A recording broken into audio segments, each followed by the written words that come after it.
Important update about YouTube playlists. Hey everyone. We've received many messages asking why our YouTube playlists aren't showing up. Do we create YouTube playlists? Yes, we absolutely do. So why can't you see them? Honestly, we're not sure. We've been in contact with YouTube support for several months now, but we still haven't received a clear answer or solution. After much discussion, our team has decided to take matters into our own hands. We believe the issue might be related to the number of playlists we've created on a single channel, possibly too many. Our solution? We're launching 2 additional YouTube channels, giving us a total of 3. This way, we can organize our audiobooks better and avoid the playlist visibility issue in the future. This change only affects our YouTube audience. If you're a patron supporter, you can still access all our audiobooks by visiting the collection menu on Patreon. Thanks so much for your time and continued support. Happy listening. Kurapika's breath hitched, and shock registered on his face. Members of the Phantom Troop being nearly as strong as Hisoka, such a revelation was truly terrifying. Can you tell me how long I have to prepare? This will influence how I should train. Being Kurapika, he quickly steadied his mind after a brief shock, made a calm judgment, and asked in a serious tone. Ethan smiled, pleased by Kurapika's reaction. Although in the original plot, Kurapika was somewhat hesitant in dealing with the Phantom Troop, his drive and resolve stood out. If properly nurtured, he would become a formidable weapon against the Phantom Troop. In half a year sometime after that, the Phantom Troop will gather. It will be the best time to confront them. If you want to work with me, dedicate yourself during this period. Do everything you can to make yourself at least as strong as Hisoka. Ethan took a deep drag on his cigarette, stood up, and flicked the half-smoked butt into the nearby sea. Here's my contact information. After the Hunter exam, you can reach me by phone. I'll notify you when the time comes. A business card appeared in Ethan's hand, and he walked over to hand it to Kurapika. Kurapika gazed at the business card, hesitated briefly, then accepted it. He wasn't entirely sure if Ethan's words were true or if Ethan had connections to the Phantom Troop. But if Ethan truly intended to hunt the Phantom Troop, he would be an invaluable ally. After handing over the business card, Ethan said nothing more and motioned to Lisa. The two left the coast together. Do you really think that guy has the potential to stand against the Phantom Troop? Lisa asked as they walked into the forest, curiosity evident in her voice. She wasn't deeply impressed by Kurapika. From her observations, while he had some skill, it was only within the realm of ordinary people. I thought you'd ask why I want to hunt the Phantom Troop. Ethan replied, glancing at Lisa as they walked. I'm curious about that too. Lisa nodded, but then paused as a realization struck her. Wait a minute, is hunting the Phantom Troop part of a task given by your ability? Bingo. You're sharp, you got it right. Ethan grinned and snapped his fingers, his gaze turning thoughtful as he looked at the dense forest ahead. His eyes were deep with contemplation. Phantom Troop, ruling, was one of the main achievements provided by the system, giving him an option to choose. The meaning of ruling was simple. Ethan could choose his method of completion. Ending meant destroying the Phantom Troop. Ruling meant joining the Phantom Troop and becoming its ruler or leader. Ethan carefully reviewed the main achievements offered by the system in his spare time to ensure he didn't miss any, selecting those that were easier to complete or prioritized first. Phantom Troop, ruling, was one of the achievements that intrigued Ethan the most. From his previous conversation with Kurapika, it was clear he chose the end option. The reason for choosing end over ruling was simple: it was relatively easier to complete. Yes, easier. The ruling option required becoming the leader of the Phantom Troop to complete. Currently, the leader, Silver, is not only the leader but also the founder of the Phantom Troop. His prestige within the Phantom Troop is immense, with members like Pukunoda being his ardent supporters. To become the leader, you can't just join and defeat Silver. It would require significant planning and strategy. In comparison, End is much simpler. As long as you're strong enough to kill the Phantom Troop members one by one, you can complete this achievement. And knowing the plot offers an advantage. The upcoming battle in Ecchi City is a prime hunting ground.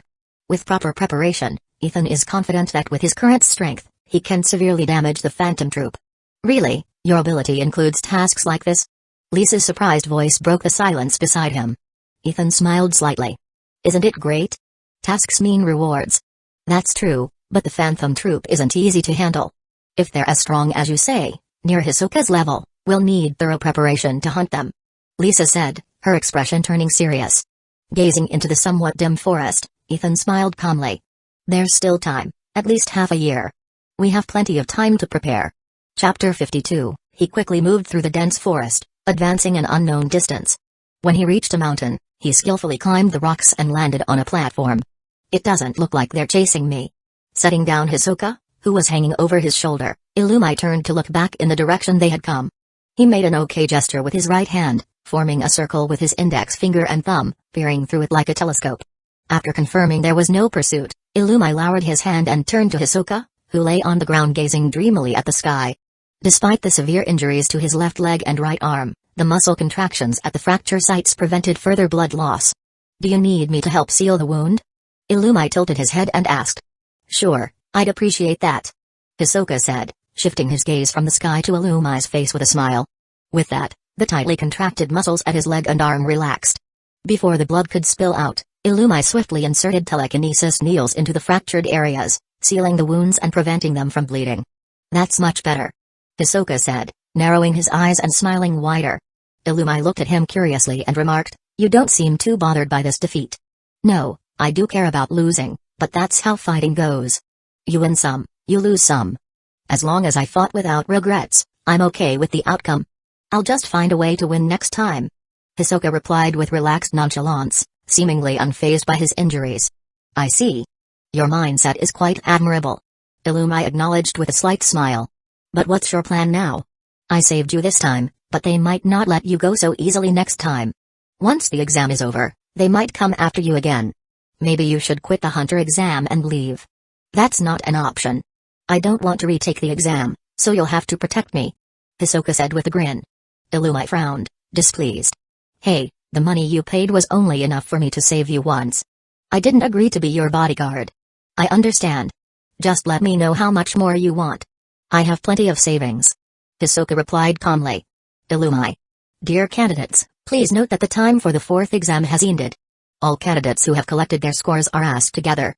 On a coast of Spectacle Island, loudspeakers on docked ships broadcasted announcements, and high above the shore, a signal flare lit the sky, never dispersing.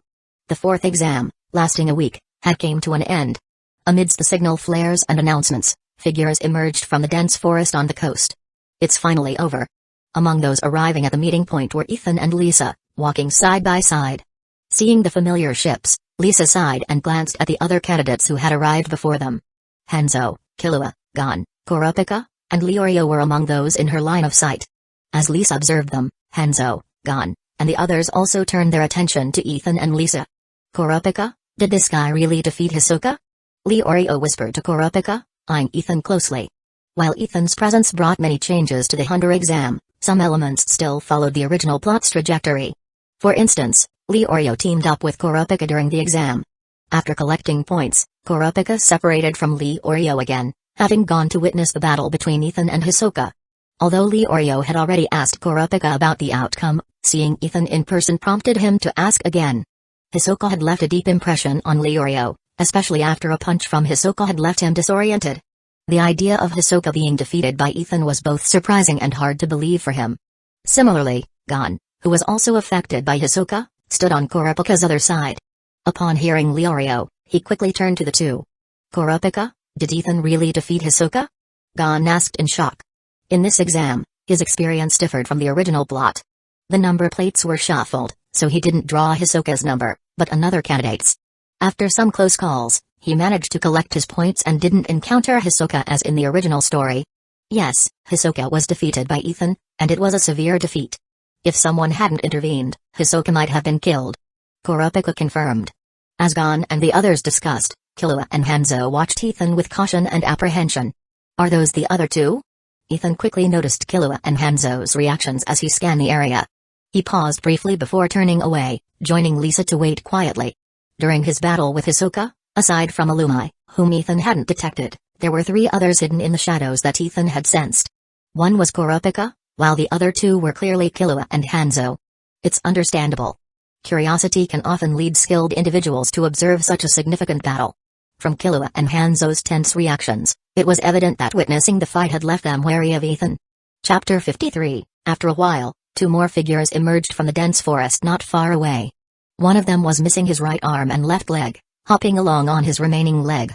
Swish, swish, swish. All eyes converged instantly, targeting the figure missing its right arm and left leg. It's Hisoka.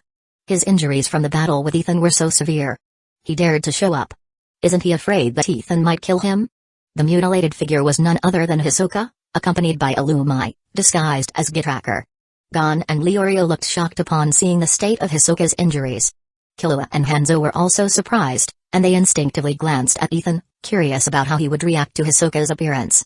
Unexpectedly, Ethan didn't react at all. He just glanced at Hisoka and then looked away with a calm expression. Lisa beside him was similarly composed. Although she looked at Hisoka with more wariness than Ethan, she showed no signs of attacking. Did they not take action? Is it because of the hunter exam rules, or do they see me as a defeated non-threat? Upon reaching the coast, Hisoka's eyes immediately turned to Ethan. Seeing Ethan's calm demeanor, Hisoka's eyes narrowed slightly. But soon, he too looked away, standing with Illumai with a composed expression. He even had time to eye other candidates, like Gon and Kurapika, with interest. Gon and Kurapika were also considered delightful fruits by Hisoka. But compared to Ethan, these two fruits still needed time to mature before they could be picked and savored. The expected battle did not erupt.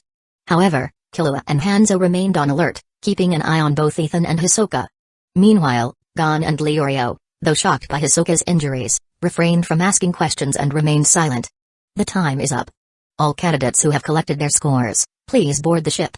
We will proceed to the location of the final exam. After waiting in a somewhat tense atmosphere, the girl responsible for tallying scores from the Hunter Association emerged from the boat and began the process. Unsurprisingly, no one had cheated, everyone had the required 6 points. They then boarded the airship heading to the final exam location. The last round is about to begin. Passing it means I'll get my hunter license. It's not time to relax yet. The final exam is bound to be the toughest. Killua, what do you think the last test will be? After boarding the airship, the Hunter Association staff announced free time until they reached the final exam site, prompting candidates to gather in groups. Among them, the protagonist group gathered in the corridor, discussing their predictions for the final exam while enjoying the view outside. Ethan and Lisa found a room to use as a lounge. Illumai and Hisoka are always together. It seems Illumai really intends to protect Hisoka. Lisa remarked, crossing her arms in discomfort as they sat on the sofa. Ethan rested his left hand on the sofa's armrest, tapping his index finger thoughtfully. Though it's unfortunate, the situation was anticipated. Now isn't the right time to take action. If possible, Ethan would have liked to eliminate the threat of Hisoka completely. However, Illumai's presence indicated a protective alliance with Hisoka. Ignoring the hunter exam rules, any attempt on Hisoka would have to wait until the exam concluded. Even then, taking action with Illumai in the way wouldn't be easy. Ethan wasn't afraid of Illumai and was confident in defeating him, but it wouldn't be a quick victory. Thus, dealing with Hisoka would have to be left to Lisa. Despite Hisoka's missing limbs, his dangerous nature made Ethan uneasy about leaving Lisa to confront him alone. Moreover, Hisoka might choose to flee under Illumai's protection rather than engage in a fight.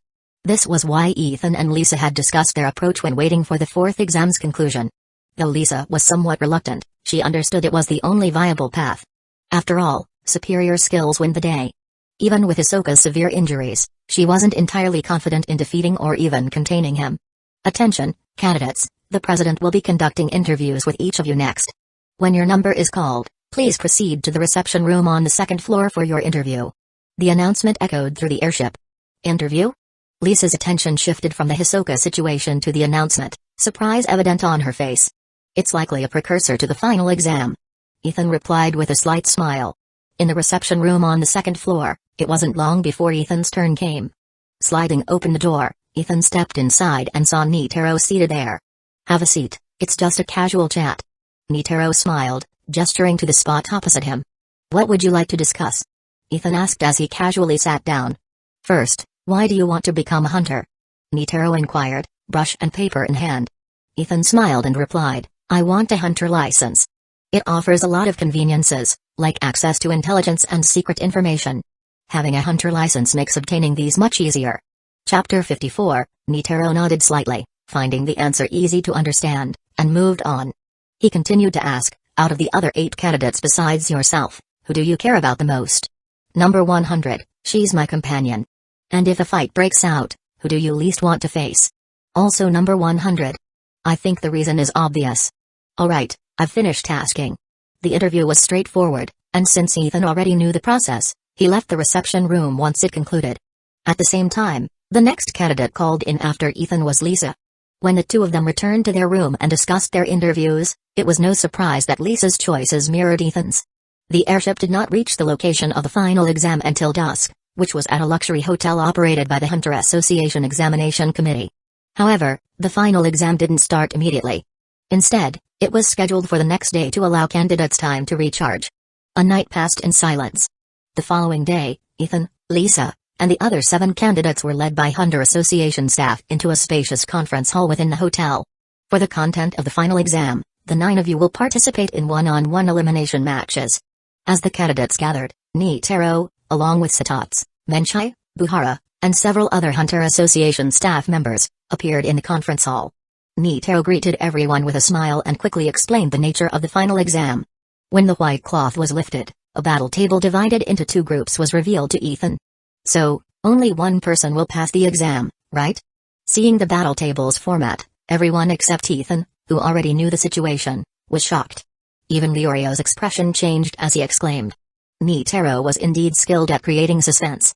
The announced battle list appeared to be an upward promotion system, but in reality, it was a reverse system aiming for elimination. In other words, only the losers would win, and the person who reached the top would be the only one eliminated in this exam. It's not that only one person can pass, only one person will be eliminated. Netero was pleased with the candidates' reactions. When he had introduced this system to Menchai and the others the previous day, they had reacted similarly. After a pause, Netero continued, there are several rules for this exam. You cannot kill your opponent during the battle, doing so will result in immediate disqualification, while others will pass unconditionally. Additionally, victory is determined by one party admitting defeat. If no one admits defeat, the battle continues. Isn't that a bit complicated? Next to Ethan, Lisa initially felt relaxed about the system that only eliminated one person, but upon hearing Netero's rules, she frowned. Not only Lisa, but others also shared similar concerns. While not killing the opponent was understandable, requiring the opponent to admit defeat to conclude the match added complexity beyond merely defeating them. Now, let's see your battle combinations. Netero peeled off the sticker from the battle table, revealing the matchups beneath. Each vertical line featured a candidate's photo, allowing everyone to immediately identify their position and opponents. What? The candidates quickly examined the battle groups to find their opponents, and Ethan did the same. When he saw his position and opponent, surprise crossed his face. My opponent is Ethan? Gon stared at his position and opponent in disbelief, then turned to look at Ethan, who stood not far away. Yes, the battle combinations arranged by Netero were significantly different from the original plot. For instance, Ethan replaced Hanzo as the first player in the left group and was set to face Gon. I didn't expect to be placed first. Well played. Ethan's gaze moved to Netero standing across the room, and he silently praised him. He understood how this battle combination was arranged. Simply put, the candidates who had performed most impressively in previous exams were given more opportunities. Ethan and Gon were undoubtedly the 2 candidates with the most opportunities on the battle table, representing the 2 most promising individuals in Netero's eyes. Though this excellence didn't equate to strength, it was a high acknowledgement. Thus, while unexpected, Ethan was satisfied with Netero's arrangement. After examining his arrangement, Ethan looked at Lisa's position and opponent, quickly narrowing his eyes. Lisa's position was 6th, placing her in the right group. In the right group's order, it was Lisa, Kurapika, Hisoka, and Leorio. The first match was Kurapika versus Hisoka, and Lisa was set for the second match, meaning she would face the loser of Kurapika and Hisoka's battle. If Hisoka admits defeat as in the original plot, then Lisa will face Hisoka. Ethan thought, frowning slightly as he glanced across the room at Hisoka, standing among the candidates. What? Sensing Ethan's gaze, Hisoka, who was initially focused on the battle table, turned to meet Ethan's eyes. Is this a warning to me? Hisoka felt a chill when he met Ethan's cold, subtly menacing gaze. Hisoka quickly deduced why Ethan was looking at him. His eyes returned to the battle table, glancing at Kurapika, his upcoming opponent, and Lisa, who was next in line. Hisoka remained composed. Chapter 55. After realizing his opponent was Kurapika, Hisoka's first thought was to see if Kurapika had the potential to become a delightful challenge. Despite his resounding defeat at the hands of Ethan, Hisoka's nature remained unchanged. If Kurapika proved worthy, Hisoka would allow him the chance to grow further and choose to admit defeat. Doing so would inevitably make him Lisa's opponent. It's tricky. The other person doesn't seem like someone who would easily admit defeat. If I push too hard, I could hinder the fruit's growth. Hisoka mused. This opponent referred to Kurapika, not Lisa. For now, Hisoka preferred to avoid further conflict with Ethan. And if he conceded the first match, he'd face Lisa, risking another confrontation with Ethan. Thinking of this, Hisoka glanced at his hired bodyguard, Illumi, standing beside him. As long as Illumi sticks to the plan, there shouldn't be any issue with me getting my hunter license. Hisoka thought, recalling a point Illumi had mentioned. Others also noticed the pros and cons of the battle arrangements set by Nitaro and voiced their concerns. Especially Killua, who was upset by the setup. His friends were given preferential treatment, but he was placed at the back. Even though he was fond of his friends, Killua felt discontent. But despite their dissatisfaction, since Nitaro held the authority, the candidates had no choice but to follow the battle table. The first match, Ethan vs. Gon. Would the candidates please enter the arena? As the other candidates, along with Nitaro and the others, retreated to the sides, the center of the conference hall was cleared as a fighting arena. Hunter Association staff acted as referees, standing in the middle of the field and loudly announcing the first match. Go for it. Amid Lisa's cheers, Ethan waved and walked into the arena with a relaxed demeanor. On the opposite side, Gon entered with a serious expression. Come on, Gon, beat that guy. On the sidelines, Leorio cheered excitedly for Gon. The gap is too big. In terms of strength, Gon doesn't stand a chance against Ethan. If Gon wants to win, he'll have to leverage the exam rules. Kurapika observed, hoping for Gon's victory. Though Ethan had helped Kurapika with information during the fourth exam and might join forces against the Phantom Troop, these factors paled compared to Kurapika's friendship with Gon. Kurapika knew Ethan's strength well and understood Gon couldn't match it. Feeling solemn, he analyzed Gon's only hope of winning, the rule that prohibited killing an opponent. President Nitaro, is this arrangement fair? The gap between them is enormous, it's completely one-sided. Menchai couldn't help but criticize Nitaro's approach as she watched Ethan and Gon enter the arena. Satats and Buhara nodded in agreement. The two competitors' disparity was indeed vast, leaving little suspense regarding the outcome. Hoo. This is intriguing, isn't it? When you can't kill your opponent, victory isn't just about strength. Nitaro replied with a smile, his eyes filled with interest as he watched the two in the arena. One candidate had mastered the rare ability of heart drop fist listening at a young age, and the other was the son of a legendary figure. Despite the strength gap, the battle promised to be captivating. Nitaro eagerly anticipated the performance of both contestants. In the center of the arena, the referee signaled Ethan and Gon to stand facing each other a few meters apart, eyes locked. Ethan is stronger than Hisoka. A direct fight would leave me at a disadvantage. My only option is to use my speed and look for an opening. Gon thought, eyeing Ethan with vigilance and determination. In contrast, Ethan regarded Gon calmly. Both sides are ready. I announce the first match has begun. The referee scanned both contestants, raised his right hand, and announced the match with a decisive wave, then quickly stepped back to clear the field. The moment the referee's voice fell, Gon sprang into action. With exceptional explosive power, he dashed to one side, almost forming an afterimage, and sped along the hall's wall, circling the arena. Ethan remained still, not even glancing at Gon, standing calmly in place. As Gon maneuvered rapidly behind Ethan, noticing no movement from him, his eyes lit up with opportunity. Now's my chance. With nimble movement and impressive coordination, Gon pushed off the wall with his legs, charging toward Ethan from behind like a cheetah. As he approached, he leaped into the air, swinging his right leg in a powerful kick aimed at Ethan's nape. No, Gon, such an attack won't work against him. On the sidelines, Killua watched with furrowed brows, growing tense as Gon made his move. Having sparred with Ethan during the fourth exam, Killua understood Ethan's strength clearly. While Gon's explosive power was impressive, his current attack could be easily dodged by Ethan, and even by Killua himself. Indeed, this was the case. Though his back was to Gon, when Gon executed his sweeping kick, Ethan seemed aware, shifting his position instantly and evading Gon's attack effortlessly. Missing his kick, Gon's expression shifted. Before he could land, Ethan appeared behind him like a flash, grasping the back of Gon's head with his right hand and driving him toward the ground. Chapter 56, Bang. There was a dull thud as Gon's face hit the ground directly, tearing his skin and flesh, blood spurting out.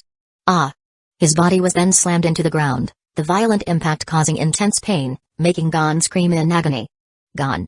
Leorio shouted anxiously from the sidelines, shocked by the sight. Kurapika and Killua, standing beside him, also had their expressions change. They clenched their fists tightly or gritted their teeth. This battle was never going to have any suspense. Menchai muttered, curling her lips in boredom. Back in the arena, Ethan didn't just slam Gon into the ground, he also pressed his right knee onto Gon's lower back, pinning him down firmly. Admit defeat. There's an absolute gap in strength between us. Even though this exam forbids killing, if you keep resisting, I won't hesitate to tear off your limbs. Regardless of the outcome, whether you win or lose, you'll end up a cripple from now on. As he looked down at Gon, Ethan spoke with a detached tone. His voice wasn't loud, so everyone in the venue heard it clearly. You jerk, what did you say? Leorio yelled angrily from the sidelines, attempting to rush forward in his excitement, but Hunter Association staff held him back. Killua and Kurapika's hearts sank, their eyes fixed on Gon, who was pinned by Ethan. As for everyone else, whether it was the examiners like Nitaro, Menchai, or Satats, or candidates like Hanzo, Hisoka, and Illumai, they all appeared calm and composed. The coercive tactic Ethan was employing was actually quite common, even ordinary. As Ethan mentioned, although the exam prohibits killing, it doesn't guarantee complete safety. Similarly, even if you pass the exam with your limbs disabled, a disabled person might struggle to protect their hunter license. It's really an ugly display. How did someone like that even make it to the final exam? Lisa glanced disdainfully at Leorio, who was shouting angrily not far away. She despised those who always made noise without action, which was one reason she chose to be with Ethan. Ethan was the opposite. He never vocalized his emotions unnecessarily, he acted directly. In short, he preferred action over words. No matter what happens, I will never admit defeat. Gon struggled to turn his face, pressing his right cheek against the ground, and shouted as he breathed heavily. Ethan's expression remained unchanged, but his grip on Gon's neck tightened, causing Gon's face to turn red and intensifying the pain on his cheeks. It seems you're not afraid of death, but what about your loved ones? Malice merged with Nin to form intensely malicious thoughts, which emanated from Ethan like a tide, pressing down on Gon. If I kill you, I'll just come back next year to take the hunter exam again, but you're different. If you cause me to fail, to vent my anger, I'll find your family and make them your burial objects. Think about it. Are you sure you want to risk the tragic deaths of loved ones because of you? Or do you value this hunter exam as much as you do your family and loved ones? What Ethan said wasn't cruel, it was a straightforward reality. While many claim no harm will come to family, few truly abide by it. Ethan knew that people like Gon, who fear nothing, were hard to intimidate personally. However, such individuals often had deep bonds with family and friends. Combined with the potent stimulation of malicious thoughts, the psychological oppression was intense enough to break someone. Crunch. The clashing of teeth. Under the oppressive force of the terrifying malicious thoughts, Gon couldn't control his body. He shook violently, and his pupils shrank continuously. Images of Aunt Mido and his grandmother quickly flooded his mind. He imagined the horrific scene of them being brutally killed and lying in pools of blood because of him. His trembling turned into violent struggling, but due to the vast power gap, Ethan easily suppressed Gon's resistance. Why? Won't you admit defeat? Ethan asked indifferently, looking down at him. I won't give up. No matter what you say, I won't give up. The resistance seemed futile, the trembling from his soul continued to oppress him, and Gon's emotions fluctuated wildly. Yet he gritted his teeth and shouted, as if to vent. Fool. On the sidelines, seeing Gon still refusing to admit defeat, Killua shouted, Gon, don't hold on anymore, this is just the first match. Even if you lose this time, there will still be opportunities later. Yes, Gon, you've done well, just give up. Despite his anger, Leorio also urged him to concede. Kurapika stayed silent, watching Gon with a complicated expression. I'm unwilling to give up, even if my loved ones are threatened. But is it really necessary? Kurapika's complex emotions turned into a sigh as he looked down at the ground beneath his feet.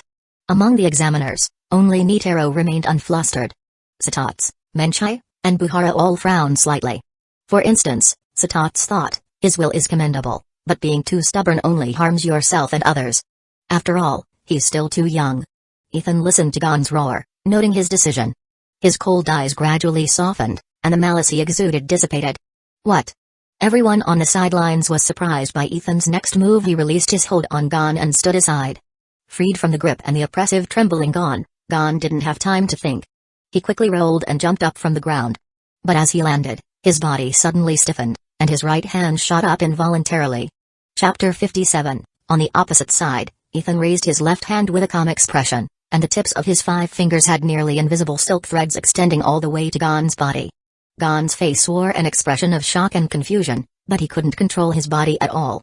His right hand was raised high, and his throat was dry as he said, I admit defeat. As he spoke, his expression grew even stranger, filled with horror and anxiety. Gon has announced that he has surrendered. In this match, Ethan wins. The referee didn't pay attention to Gon's expression and reaction. After seeing Gon raise his hands and admit defeat, he immediately announced the result of the game loudly. Fortunately, Gon didn't hold on. Leorio breathed a sigh of relief upon hearing Gon admit defeat. Although the game was lost, compared to Ethan's earlier threat, this was a better outcome. No, Gon's reaction is very strange. He looks like he's lost control of his body. There is something wrong. There is a big problem with Gon's actions.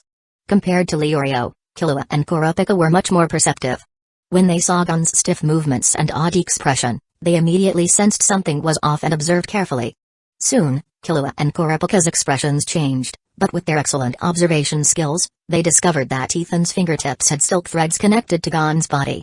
This sight made the two of them think of puppets. Parasite thread, using extended threads to control another's body, and even using the threads to vibrate the throat to make speech sounds.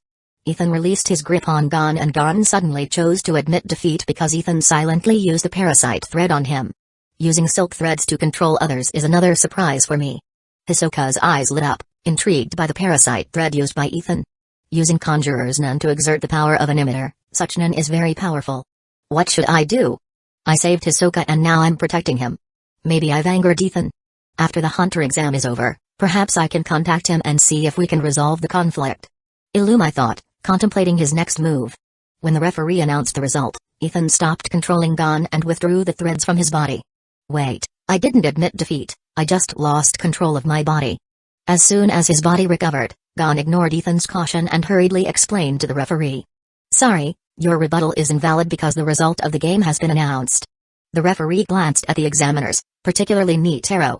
Seeing no reaction from Nitaro, he decisively rejected Gon's explanation. How could this happen? Gon was shocked and even looked at Ethan subconsciously. Unfortunately, after removing the parasite thread, Ethan ignored him and walked directly to the sidelines. He returned to Lisa's side, crossed his arms, closed his eyes, and rested. The final result left Gon naturally distraught, and he had no choice but to withdraw. Weird guy, he clearly has such a move, why didn't he use it from the start instead of trying to scare that kid? The first game ended, but both the candidates and the examiners continued paying attention to Ethan and Gon. Among them, Menchai looked at Ethan with confusion. The power of the parasite thread could have ensured Ethan's victory from the beginning. This made Ethan's earlier actions seem bizarre, as if he was wasting time. In addition to Menchai, many others had similar doubts. Sure enough, I am really incompatible with such a person. Ethan, resting with his arms crossed and eyes closed, thought silently. He had threatened Gon not as a waste of time, but to verify something. That is, there is no need for him to have contact with the protagonist Gon. He won't kneel down and fawn over the protagonist, but he won't go out of his way to avoid him either. If the compatibility is there, contact wouldn't be an issue, but if it's not, then there's no need for interaction. The result of the verification was that he and Gon were not compatible. Being strong-willed is a good quality, but taken to the extreme, it becomes a bad trait, at least for Ethan. Just as Killua persuaded Gon to admit defeat earlier, this is just a Hunter test, and also the first game. Regardless of whether he lost this game or failed to pass the Hunter exam, at Gon's age, there are plenty of opportunities to make amends in the future. In comparison, the consequences of losing limbs or endangering loved ones are far more severe. If there were truly no way out, Gon's persistence would be understandable.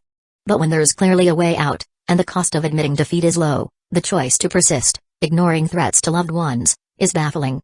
Perhaps in Gon's mind, passing the Hunter exam is crucial for chasing his father, a choice he can't relinquish, but Ethan doesn't share this view. People who make choices Ethan can't agree with are incompatible with him. What else could it be? In short, after this verification, Ethan had no intention of contacting Gon. Even if Gon initiated contact, Ethan would ignore it. The exam continued. Although the match between Ethan and Gon drew significant attention from candidates and examiners, the competition had to carry on. The second game was for the right group, which included Lisa and the others. Kurapika and Hisoka faced off in the first round of the right group. Ethan opened his eyes to watch as both sides took the stage. Despite Hisoka's arms and legs being crippled and his wounds not yet healed, his strength still overwhelmingly surpassed Kurapika's. Chapter 58, When the battle began, Hisoka balanced on one foot and deftly launched playing cards with his left hand. Though not infused with much nin, the playing card's power was still beyond Kurapika's ability to withstand. After a brief exchange, Kurapika found himself firmly suppressed by Hisoka, with both of his swords shattered by the cards. But just like the original story, despite Kurapika's apparent defeat, he demonstrated potential that satisfied Hisoka. So, in the end, Hisoka whispered to Kurapika and then announced his own defeat. Hisoka actually gave in? So now he's my opponent. On the sidelines, Lisa was initially surprised by Hisoka's surrender, and then her expression turned serious. She had believed Hisoka would certainly win against Kurapika. After all, Despite Hisoka's severe injuries, he was still a seasoned nin user, with a significant strength gap between him and Kurapika. Don't stress too much. It's great if you can win. If you lose, just admit defeat and treat it as practice. Ethan noticed the change in Lisa's expression and immediately reassured her. With him around, even if Lisa lost, her life wouldn't be in danger, because if Hisoka dared to deliver a fatal blow, Ethan would retaliate fiercely. You put it that way, I'm actually looking forward to fighting him. Lisa's expression softened and even turned excited. Facing Hisoka alone might require caution, but with Ethan's support, her safety was assured. As Ethan said, even if she couldn't win the upcoming fight with Hisoka, it would at most serve as combat training. The third match returned to the left group. Gon, determined after losing to Ethan, faced Hanzo, ranked third. Among non-nin candidates, Hanzo's strength was remarkable, even surpassing Killua's.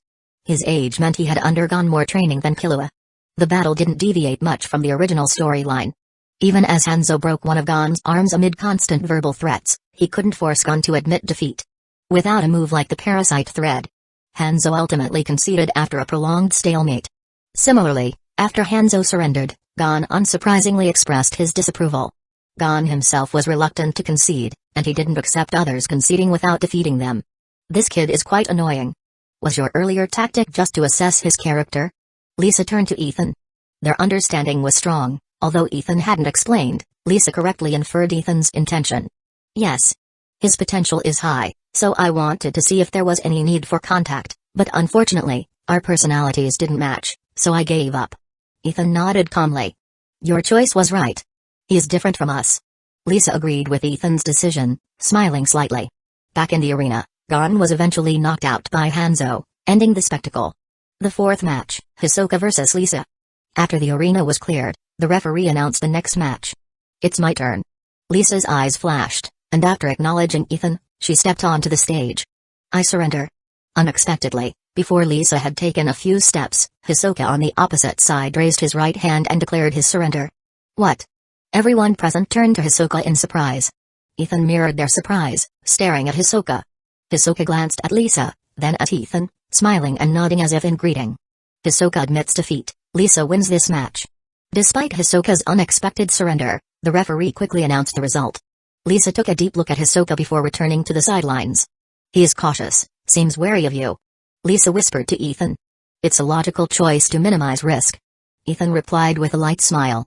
Hisoka's surrender surprised him, but it was understandable, so he accepted it quickly. Though it's a pity we didn't compete, this means you and I have successfully passed the Hunter exam.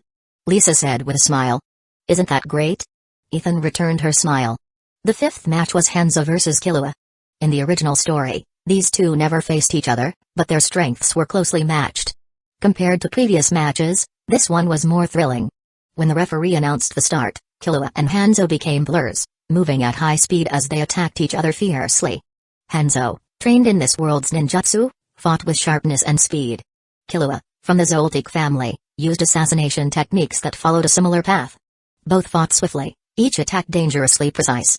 Ethan watched with great interest, analyzing their techniques.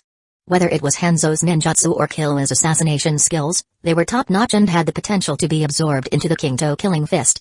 Ethan treated the battle as a learning opportunity, observing their every move carefully. Especially Killua. The Zoldyck family is a top assassin organization, and their inherited techniques are formidable. During the fourth test, Illumi's interference prevented Ethan from fully appreciating Killua's skills. Now, he relished the chance to observe and analyze them. I surrender. The battle continued until Killua's sharp hand strike narrowly missed Hanzo, who then counterattacked, inflicting a wound on Killua's chest. Blood flowed, and before Hanzo could press his advantage, Killua, breathing quickly, simply raised his hands and surrendered. Of course, only Killua knows the true reasons for his decision. Chapter 59, Poor Kid. Ethan thought as he watched Killua walk back to the sidelines with his head lowered. The outcome of the battle was predetermined from the start. Although Killua's strength was close to Hanzo's, the mind needle implanted by Illumi in Killua's head meant that unless Killua had a clear advantage, he would panic and give up once a stalemate occurred. During the fourth exam, Ethan had already discovered the mind needle hidden in Killua's head, so he knew exactly what state Killua was in now. But thank you for the insights you provided. Killua's situation flashed briefly through Ethan's mind before he focused on the gains from observing the match. With extraordinary insight and his own knowledge, Ethan learned several techniques from both Killua and Hanzo. For example, their movement skills and Killua's frequently used claw technique, among others. Having gained considerable knowledge, Ethan was in a very good mood. The sixth match began, featuring Hisoka and Leorio. It mirrored the previous battle between Hisoka and Kurapika. After a brief fight with Leorio, Hisoka chose to admit defeat again. Clearly, Hisoka also recognized Leorio as a potential candidate worthy of growth after testing him. The seventh match featured Killua and Illumai, the last player in the left group. This match unfolded exactly as it did in the original story. Just as Killua was about to act, Illumai dropped his disguise. Give up, Killua. Being a hunter isn't your future, being an assassin is the career you should choose. Return home now, and I can still forgive you. Following Illumai's shocking revelation, a strong, malicious aura enveloped Killua, and the mind needle in his head activated, leaving Killua utterly confused. I give up. Killua couldn't resist Illumai's intimidation. After struggling briefly, he silently raised his hands and admitted defeat. He didn't even continue the match, instead turning around and leaving the examination venue. It's over. Seeing Killua leave, Ethan knew this marked the end of the hunter exam. Indeed, Killua's departure directly determined his elimination, and Netero soon announced the conclusion of the exam. The issuance of the hunter license and related matters will be held in the conference room tomorrow. Candidates can proceed to their assigned rooms to rest and wait for tomorrow. After some final instructions, Ethan called Lisa to leave and return to their assigned room. It's finally over. Once I get the hunter license, gathering intelligence should become much easier. Back in their room, Lisa stretched, showcasing her figure even through her combat uniform. Ethan sat on the sofa and waved to Lisa. She rolled her eyes but walked over, eventually sitting on his lap. With his arms naturally encircling her waist, Ethan smiled and said, "When we get back, I'm planning to take over the title of the Sky Arena champion first." Lisa looked at Ethan in surprise. "Champion? I thought you weren't interested in that?" "I wasn't interested before, but things are different now," Ethan replied with a slight smile. Things had indeed changed. The main achievements released by the system included becoming the champion or even the poster of a fighting tournament. Ethan was already a contender on the 200th floor of the Sky Arena, with a winning streak of 7 games. Just 3 more wins would qualify him to challenge the champion, and he was ready to achieve that goal. Lisa pondered Ethan's change of heart when he suddenly picked her up. "Okay, whatever needs doing can wait until after we get the hunter license. Let's rest for now."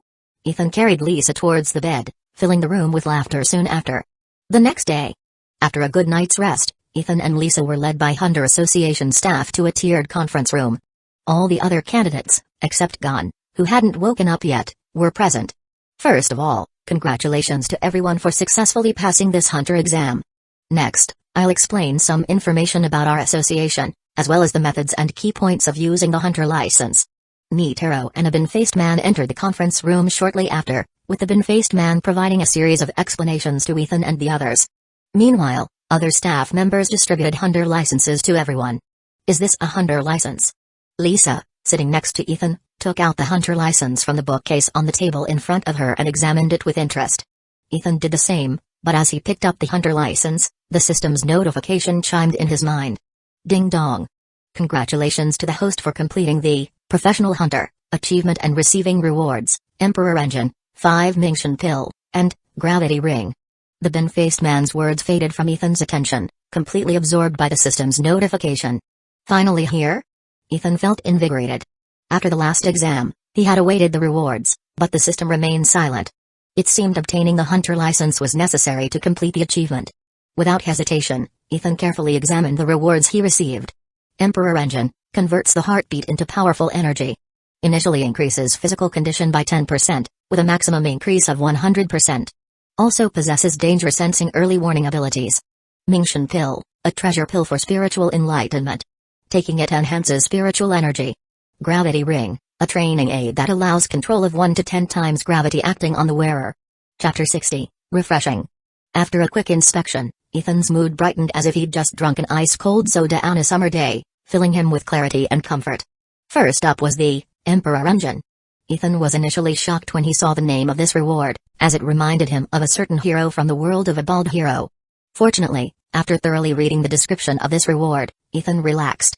Not only was this reward not from that other world, but it was also incredibly powerful. The benefits of enhancing one's physical strength are undeniable, especially since Ethan is an enhancer non-user. The improvement in strength after physical enhancement is definitely greater than for other non-users. Additionally, the danger-sensing ability surprised Ethan. This is a peculiar ability similar to intuition or a sixth sense, providing early warnings when danger is about to arise. This means that when faced with danger, Ethan can predict it in advance, prepare accordingly, or effectively avoid it. In Ethan's opinion, this danger sense is even more valuable than the previous ability. Is the key to increasing the growth rate my own physical strength? Ethan pondered. The increase in physical strength after activating the Emperor engine isn't fixed, initially only boosting strength by 10%. According to the system's detailed introduction, boosting this increase depends on one's own physical strength. Simply put, the stronger Ethan's basic physique is, the higher the potential increase of the Emperor engine, reaching up to a 100% boost in its highest stage. After fully understanding the first reward, Ethan turned his attention to the second and third rewards. The second reward is the Mingxian pill, its function clearly described as a pill that enhances spiritual energy. When Ethan saw this reward, he naturally thought of Nen manifestation, which is closely related to spiritual energy. Compared to potential energy, manifested energy determines a person's strength more effectively. No matter how high our potential is, if it's not developed, it remains of little use. Although I don't know yet how effective this Mingxian pill is, I guess it shouldn't be too bad. Having had previous reward experiences, Ethan trusts the system's integrity regarding rewards. Lastly, there's the third reward, the gravity ring. A training tool to control gravity. This can be used alongside the development of the Emperor engine, to train the body.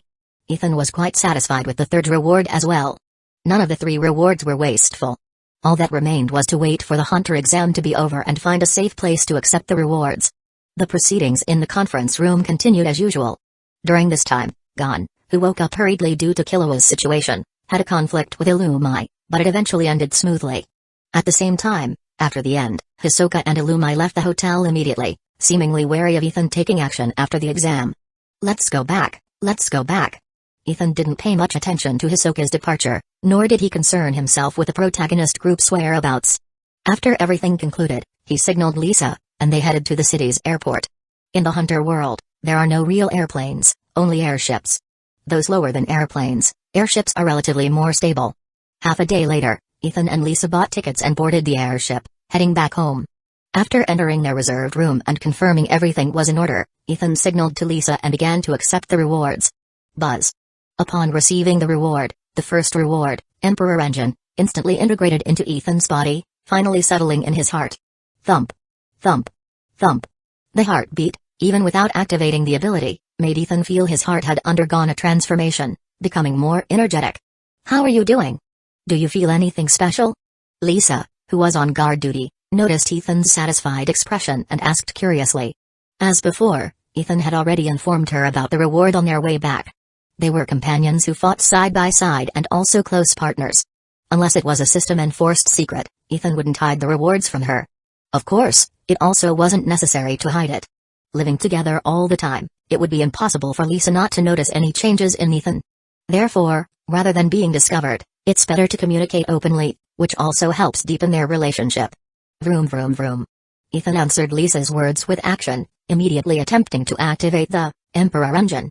Instantly, an overwhelmingly powerful sound filled the room, like a high-powered supercar engine roaring. And this dominating engine sound came from Ethan's heart. Upon activating the Emperor engine, Ethan's heart began beating violently, and an unmatched power surged from his heart, flowing through his entire body. During this process, Ethan could clearly feel his body being strengthened, a sense of power filling him. Do you hear this sound? It's like an engine, providing powerful energy to my body. Ethan pointed to his heart and grinned at Lisa. How can your heart make such a sound? Your ability is amazing. Although Lisa couldn't precisely gauge how much Ethan's physical strength had increased, she was still amazed by the roaring sound of the Emperor engine. It's just the beginning now. Maybe more magical abilities will appear in the future. Ethan smiled softly, then deactivated the Emperor engine, to let the roaring sound fade away. Then, he collected the remaining two rewards. Both rewards appeared in the storage space, and Ethan took out the gravity ring from it. Chapter 61, The Gravity Ring, is a simple silver band without any fancy patterns, looking sleek and uncomplicated. Without hesitation, Ethan took it out and put it on his left index finger. Once worn, the gravity ring adjusted itself to fit Ethan's finger perfectly, with no issues of being too big or too small. Simultaneously, after wearing the gravity ring, Ethan felt a unique connection with it, allowing him to control it freely. Double gravity was activated. The gravity ring doesn't include the original gravity but adds directly to it, meaning that double gravity equals twice the normal gravitational force. As soon as his body sank under the weight, Ethan found it difficult to breathe, as if he had entered a high-altitude area with thin air. Gravity is different from mere weight. Though Ethan had undergone weight training as part of his physical regimen, gravity affects all aspects of the body from skin and muscles to bones, internal organs, and down to the cellular level. No part is exempt from its pressure, and its intensity far exceeds that of mere weight. Even with gravity only doubled, Ethan felt a significant effect, and his body movements became noticeably sluggish and stiff. Is this the gravity ring? How many times gravity have you activated? Lisa asked, immediately focusing on the gravity ring, when Ethan took it out. After seeing the change in Ethan's posture, she guessed the cause. It's only doubled, but the effect is still somewhat beyond my expectations. Ethan replied, breathing heavily as he moved slowly. Lisa expressed surprise. It's only doubled and yet such a dramatic reaction? The development of technology in the hunter world is quite peculiar. Some countries have technological advancements close to modern times, while others remain in a more primitive state. Though Lisa knew about gravity, her understanding wasn't deep, so she was naturally surprised by Ethan's noticeable change with just double gravity. Ethan isn't an ordinary person, he has a robust physique. The fact that double gravity affected him this way proves how substantial the pressure of gravity is. It's just my first exposure to it. With the current gravity setting, I think it will take some time for me to adapt. Ethan didn't continue maintaining the gravity state but turned it off after a brief experience. Now wasn't the time for training. Once gravity returned to normal, Ethan took a deep breath and explained to Lisa. Gravity is indeed different from weight, but even doubled gravity isn't unbearable for Ethan. I want to try it too. After hearing Ethan's explanation, Lisa seemed thoughtful and then looked at Ethan expectantly. Ethan naturally didn't refuse and happily took off the gravity ring, handing it to Lisa. Lisa took it and put it on her left index finger as Ethan had. The gravity ring automatically adjusted to fit her finger. Watching, Ethan saw Lisa stumble as soon as she put on the gravity ring, almost falling. Are you okay? Ethan quickly stepped forward to support her. The gravity ring only affects the wearer and doesn't transfer its effects through contact with others. Otherwise, it would be more than just a training aid, it would be a weapon for combat. I'm fine, it just caught me off guard. Lisa stood up straight with Ethan's help, breathing heavily. The next moment, Lisa's expression softened, and she visibly relaxed, clearly having turned off the gravity ring. Wow!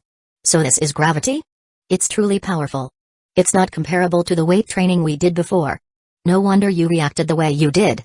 Lisa wiped non-existent sweat from her forehead, taking off the gravity ring and returning it to Ethan. This is actually a good thing. The more powerful it is, the better it is for training.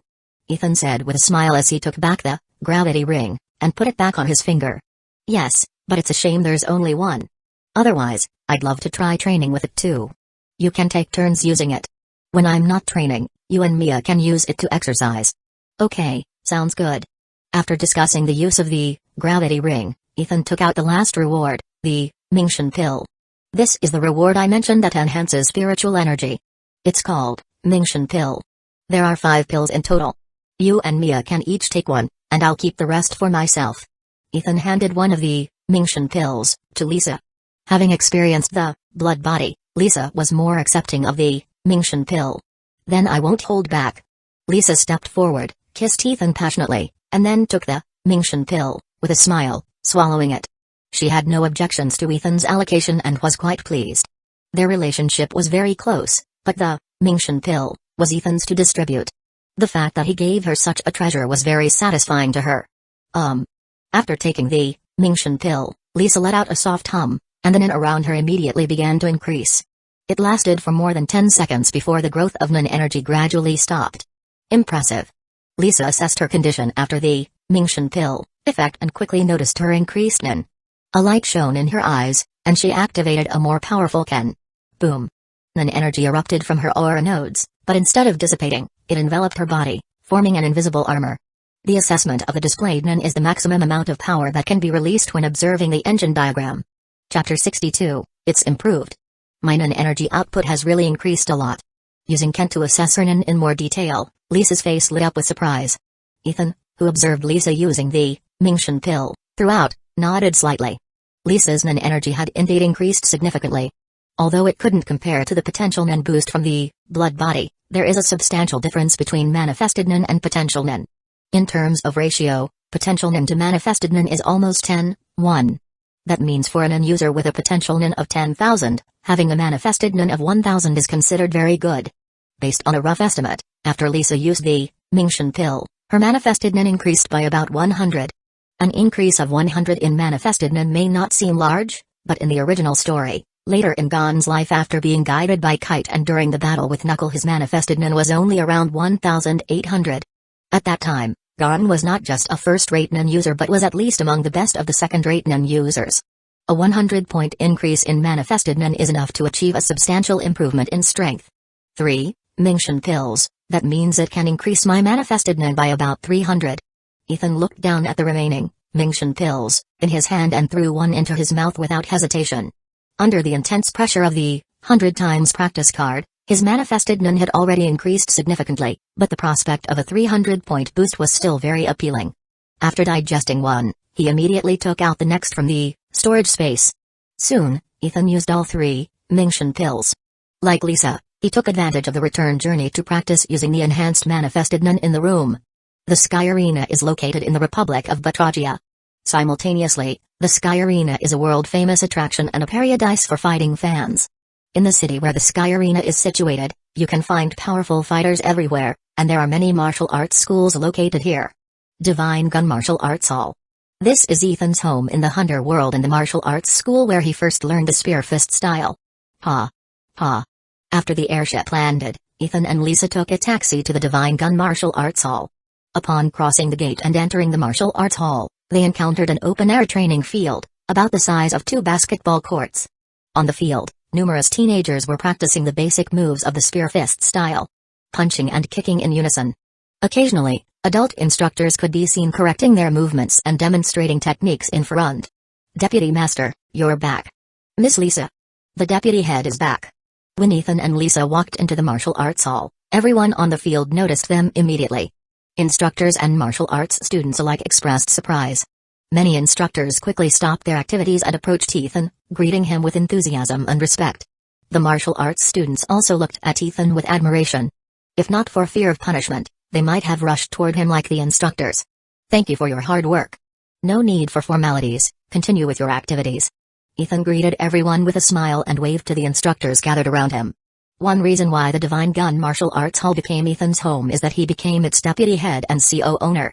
After exchanging pleasantries, Ethan and Lisa left the training field and headed toward the back of the martial arts hall. The layout of the Divine Gun Martial Arts Hall features a training field at the front and a small Western-style building with a garden for living quarters at the back. Walking into the garden adorned with trees and flower beds, Ethan and Lisa immediately saw a beautiful figure standing in front of a flower bed, watering the plants. This was a tall, beautiful woman, over 5'7", wearing a white GI from the Divine Gun Martial Arts School. The slim GI couldn't hide her graceful figure. Her naturally slightly curly blonde hair seemed to radiate a soft glow as it fell on her shoulders. Holding a watering can in her right hand, she tended to the flower bed. Her exposed profile revealed a delicate face. Mia. Lisa's eyes lit up, and she immediately ran toward the figure, embracing her and rubbing her face against hers. You're back? Mia was momentarily startled, almost dropping the watering can. As Lisa rubbed her face against hers, she turned around, revealing her full face. This was a very beautiful face with a cold temperament. Even with her face slightly deformed by Lisa's rubbing, her cool demeanor was evident. If judged solely by appearance, she would be considered a classic ice queen. But Mia was not as cold as she appeared. When Lisa hugged her affectionately, Mia showed a soft smile, and her voice had a gentle quality. Mia. The current owner of the Divine Gun Martial Arts Hall, Mia is also the daughter of the previous owner, the successor of the martial arts school, and the guide who helped Ethan rise to strength. It's true that beautiful people are full of grace no matter what they do. Even as their beautiful faces were slightly distorted by their embrace, Ethan, watching from the side, couldn't help but admire them. Okay, Lisa, if you want to be affectionate, you can wait until night. Let's head inside. Ethan approached them, first exchanging glances with Mia, then teasing Lisa with a smile, and gesturing for both women to enter the house together. Amid playful laughter, the three of them entered the small Western-style building and settled in the living room, their relationship harmonious. Ethan, dismissing the maid who brought tea, sat casually on the sofa with his legs crossed, looking at the two women seated opposite, arm in arm. Chapter 63, Mia, while Lisa and I were away, was everything alright here at the martial arts school? Did anyone come looking for trouble? Ethan's eyes settled on Mia's face as he asked. The operation of martial arts gyms is rarely peaceful. In fact, competition among various martial arts gyms can be quite fierce, with challenges being a routine occurrence. Everything's normal, though a few have come by occasionally, but they're just novices, easily dismissed. Mia replied in a gentle voice. She then asked Ethan, how about you? Did you pass the Hunter exam? Of course. The participants in the Hunter exam are mostly non-nun users. Even though there were some twists and turns, Ethan and I successfully obtained our Hunter licenses. Lisa, holding hands with Mia, interjected. Twists and turns? What happened during the exam? Mia was curious, knowing that with Ethan and Lisa's strength, passing the Hunter exam shouldn't have been an issue. Well, it's like this. Lisa began to explain to Mia, giving a general overview of the conflict with Hisoka and the subsequent battle between Ethan and Hisoka. Mia listened attentively. As she heard about Hisoka's formidable strength, a look of concern crossed her face. However, she breathed a sigh of relief and smiled happily upon learning that Ethan had won the battle. I didn't expect you to encounter such a dangerous person during the Hunter exam. If I'd known, I should have gone with you. Mia said with a hint of regret. It's a pity you didn't come, but it couldn't be helped. Someone needed to stay at the martial arts school. You can participate in the next Hunter exam. Ethan suggested with a smile. Mia shook her head, no need for me to participate. Our main goal was to get a Hunter license to facilitate intelligence gathering. Now that you both have Hunter licenses, it's not necessary for me to take part. Ethan nodded slightly, respecting her decision not to participate. It was quite a story how Ethan first joined the Divine Gun Martial Arts Hall. Many martial arts schools in this city, almost without exception, focus on promoting and developing their martial arts around a sky arena. The Divine Gun Martial Arts Hall is no different. Mia's father even reached the 200th floor of the Sky Arena at his peak. However, as the saying goes, prosperity comes with its decline. Reaching the 200th floor of the Sky Arena is both an honor and a burden, as the players on that level are all non-users. Mia's father, like many who reached the 200th level, accepted the challenge of none but unfortunately didn't withstand it, leading to his demise.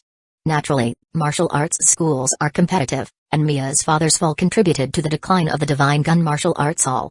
The challenge was compounded by Mia's average talent in martial arts. Despite her father's stringent training, she struggled against pressure from rival martial arts schools. During this period, the Divine Gun Martial Arts Hall faced significant challenges, with many students and even formal disciples leaving, bringing it close to closure. It was at this time that Ethan discovered the Divine Gun Martial Arts Hall. He had recently crossed over to this world and managed to survive with great difficulty. Then he came to the city of the Sky Arena to pursue the path of becoming stronger.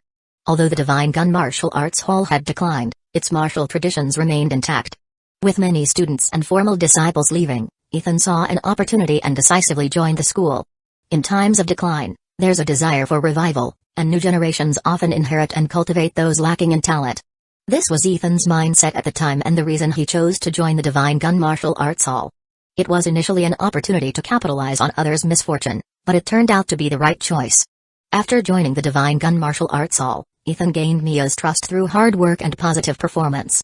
With Mia taking him as a disciple on her father's behalf, Ethan became an official disciple and received the full inheritance of the school, along with the best resources left behind. For Mia, who guided him on his path to strength, Ethan sincerely cared for her, even if their relationship wasn't quite romantic. By the way, here's a gift for you. Ethan looked at Mia, whose exterior was cold but whose interior was gentle. He took out the remaining Mingshan pill from his storage space and handed it to her. Mia looked at the Mingshan pill that appeared in Ethan's palm, slightly startled. She then looked at him with curiosity and asked, "What is this?" "This is something special. Let me explain in detail." Lisa glanced at Ethan, and after seeing him nod slightly, she leaned in with a sweet smile to explain to Mia. With Ethan's approval, Lisa not only described the Mingshan pill, but also briefly mentioned Ethan's second type of nun, echoing what Ethan had initially told her. Compared to the previous Hunter exam, Mia was even more surprised and incredulous hearing what Lisa said. She was also an user, having been helped by Ethan to open her aura nodes and receive guidance. So she had heard of people with dual nun abilities. But merely hearing about it didn't prepare her for Ethan having a second nun ability. However, just like Lisa's initial reaction, although surprised, Mia was more pleased that Ethan could awaken a second type of nun. "Alright, I've been holding this long enough, you'd better take it now." After Lisa finished speaking, Ethan also chimed in, motioning to the Mingshan pill in his hand, urging Mia to take and consume it. Chapter 64, well, then I won't be shy about it. Given their relationship, Mia naturally didn't feel the need to be formal. She accepted the Mingshan pill with a gentle smile, then placed it into her mouth and swallowed it without hesitation. There was no need for formalities, and she placed full trust in Ethan. As the Mingshan pill entered her system, its potent effects began to manifest throughout Mia's body. Her body trembled slightly, and her expression became subtle as the Mingshan pill stimulated her spirit intensely. At the same time, Ethan and Lisa noticed the aura surrounding Mia intensifying visibly. It's amazing. My Nen energy has really improved significantly, Mia remarked, impressed by the Mingshan pill's efficacy. She looked at Ethan and said, your second Nen ability is just as Lisa described. It's truly remarkable. Ethan smiled slightly. If the system weren't extraordinary, could it still be called a system? Would it still be a qualified one? What followed was a casual conversation that continued into the evening, culminating in a celebration of passing the first level of the Hunter exam. In the evening, after days apart, Ethan naturally found himself in Mia's bedroom. His journey at the Divine Gun Martial Arts School had marked him as a winner in life. Not only did he secure the initial capital for his rise, but he also won over the treasured Mia through their time together and his charm. After a night of reunion after separation, Ethan rose early the next day and headed to the Sky Arena. Once competitors reach the 200th floor of the Sky Arena, the competition method changes to apply for battle, meaning participants must apply before a match is arranged. Therefore, Ethan needed to submit an application form to the Sky Arena to compete. Additionally, Ethan aimed to become the champion of the Sky Arena because his current record there was 7 wins and 2 losses. In other words, he only needed 3 more wins to qualify for a challenge against the reigning champion. The Sky Arena stands at 251 floors and 991 meters high, making it the 4th tallest building in the world. Viewed from the street below, it presents a majestic sight. Familiar with the place, Ethan took the elevator to the 200th floor. As he stepped out and approached the service desk, he noticed a figure standing there, handing in an application form. Alright, Mr. Castro, if other players submit applications next, we'll arrange your competition as soon as possible. The girl at the service desk addressed the figure standing outside with a professional smile. Thanks. Castro nodded slightly, then turned to leave. As he did, he noticed Ethan approaching. Huh? Castro was momentarily taken aback, his gaze toward Ethan becoming thoughtful. Ethan was also surprised to see Castro there. He was familiar with Castro not only because he was a character from the original story but also because Castro was a prominent fighter at the Sky Arena, with a notable reputation among the 200th floor competitors. Are you here to submit an application too? Castro paused, addressing Ethan as he approached. Ethan stopped, glanced at the service desk, then returned his gaze to Castro's face, smiling. Yeah, it looks like we might be scheduled to compete against each other. I've watched your matches, and you're very talented. If we're scheduled to compete, I'm looking forward to it. Castro said with interest. With 7 wins and 2 losses, Ethan's record was among the best on the 200th floor. In fact, not only was Castro well known among the 200th floor players, but Ethan was also gaining a reputation. Really? Then I'm looking forward to it too. Ethan replied with a slight smile, then asked the service desk girl for an application form. Castro raised the corners of his mouth slightly at this, then without further words, headed toward the elevator. Since Ethan didn't hesitate to submit his application, it indicated he wasn't afraid of facing Castro. Ethan was certainly a valuable opponent for Castro, who sought to hone his skills against masters to improve his strength and eventually avenge himself on Hisoka.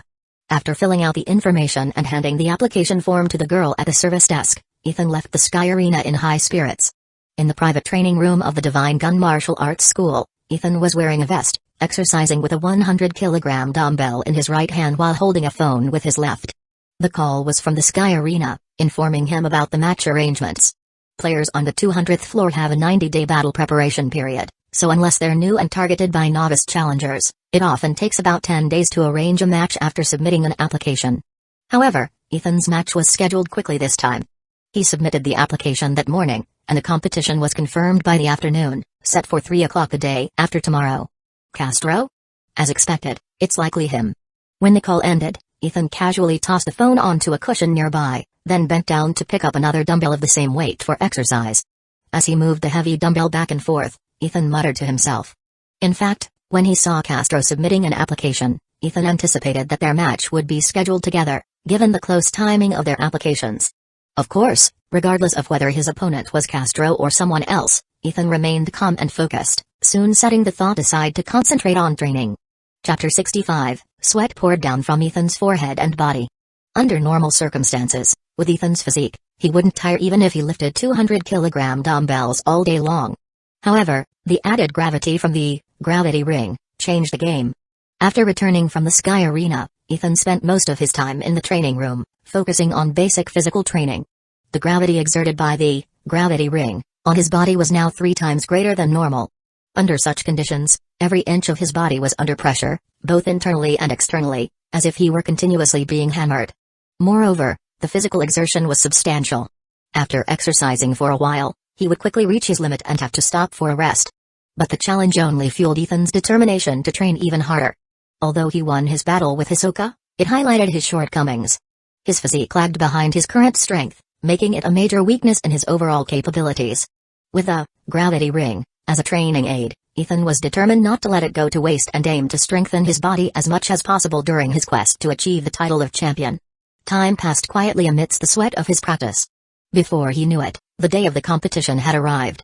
By nearly 3 o'clock in the afternoon, a large number of spectators had gathered on the 200th floor of the Sky Arena, filling the spacious auditorium. Ladies and gentlemen, welcome to this exciting competition. Now let me introduce the 2 competitors, Ethan and Castro. In the host hall, the female announcer of the Sky Arena took the microphone and shouted excitedly. Stop the chatter and get started. I took special leave to watch this game. Castro will win, Castro will win. Ethan is unbeatable, Ethan is unbeatable. Amid the announcer's shouts, the entire venue erupted into loud cheers, and the atmosphere became electric. Some couldn't wait to watch the match, while others fervently cheered for their favorite competitors. Among them were fans and even gamblers who had placed hefty bets. Among the many competitions in the Sky Arena, aside from the biennial fighting tournament and the championship bouts, the matches between players on the 200th floor are the most popular. Additionally, different players have varying levels of popularity. Both competitors in this match were well known, naturally drawing a large audience eager to watch. Even with less than 3 days of publicity, this match garnered significant attention. The audience in the venue was only a fraction of the viewership, as many more watched the live broadcast on television. This game looks really exciting. In one of the auditoriums, Lisa and Mia sat next to each other.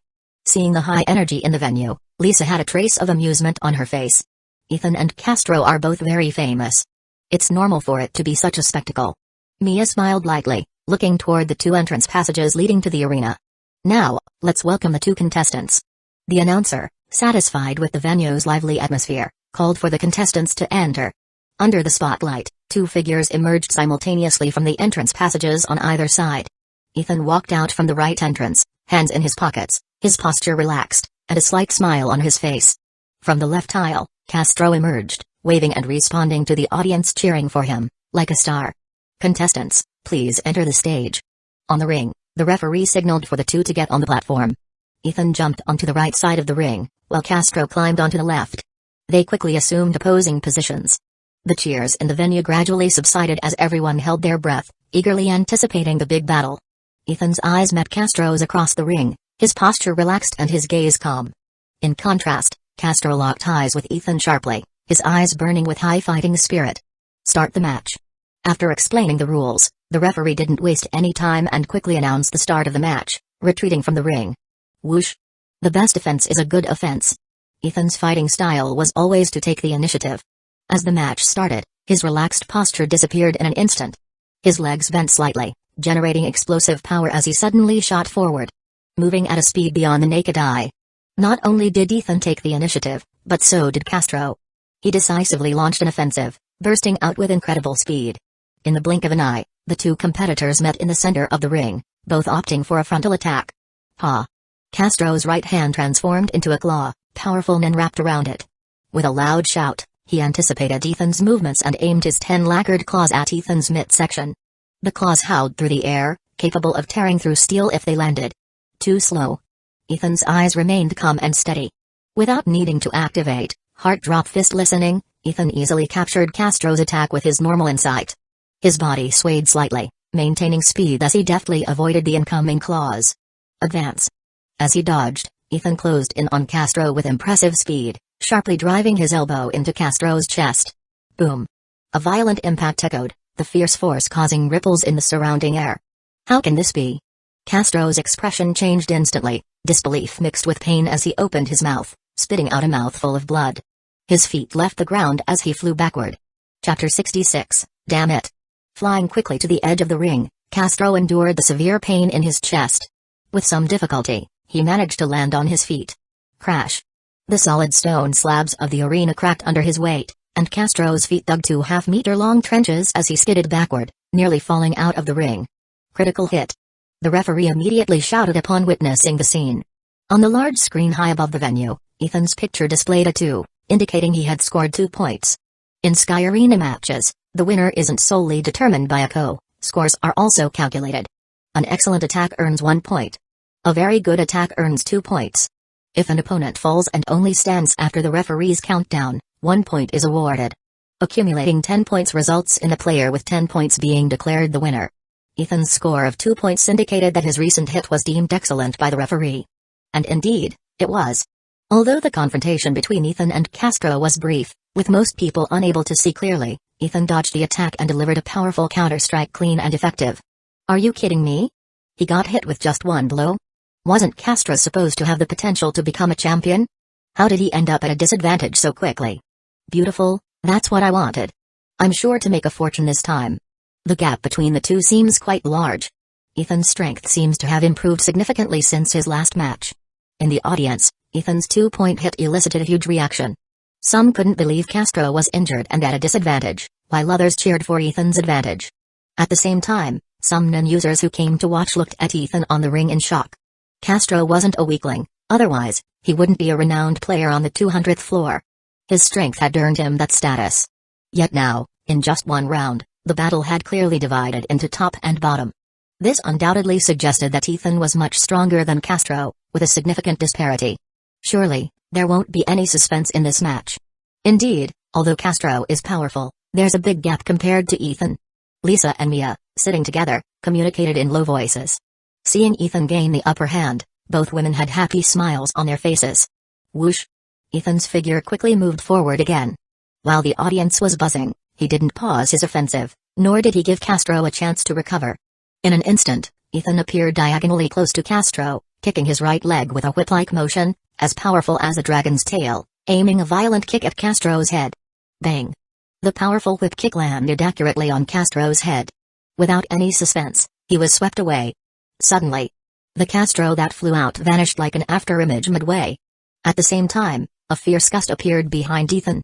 It was Castro. The Castro, who seemed to have been kicked away, suddenly appeared behind Ethan. Tiger bite fist. Amidst the roar, Castro's hands formed tiger claws, powerful nin condensed within them, mimicking a tiger's fangs as it fiercely attacked Ethan. Boom! Ethan's right foot, bursting with astonishing force and wrapped in powerful nin, struck Castro's abdomen, creating a visible shockwave. Ethan surprisingly launched his attack faster than Castro, turning and kicking him before he could react. Whoa! A large mouthful of blood spurted out, and Castro's tiger bite fist was abruptly interrupted. His body bent, and he flew out like a cannonball amidst the screams. Flying out of the ring, Castro landed on the ground outside the ring. His body curled up and motionless, he fell into unconsciousness from the injuries and severe pain of the heavy blow. No way, could the match really be decided so quickly? Did I just imagine it? Why did I see 2 Castros? The outcome is decided, the match is over. Castro's fall out of the ring sent excitement and noise through the venue. Ethan lowered his right foot, stepped onto the ground, and looked at the unconscious Castro outside the ring. As an acquaintance, he knew Castro's nin ability well. Double body is an ability that isn't difficult to handle if you're prepared, unless there's a significant disparity. A person who wastes his talents in vain, but there are many such people among the gifted. Ethan thought as he indifferently withdrew his gaze. Castro's talent wasn't bad, but due to his insufficient understanding of nin, he pursued the wrong path as a conjurer when he should have embraced his nature as an enhancer.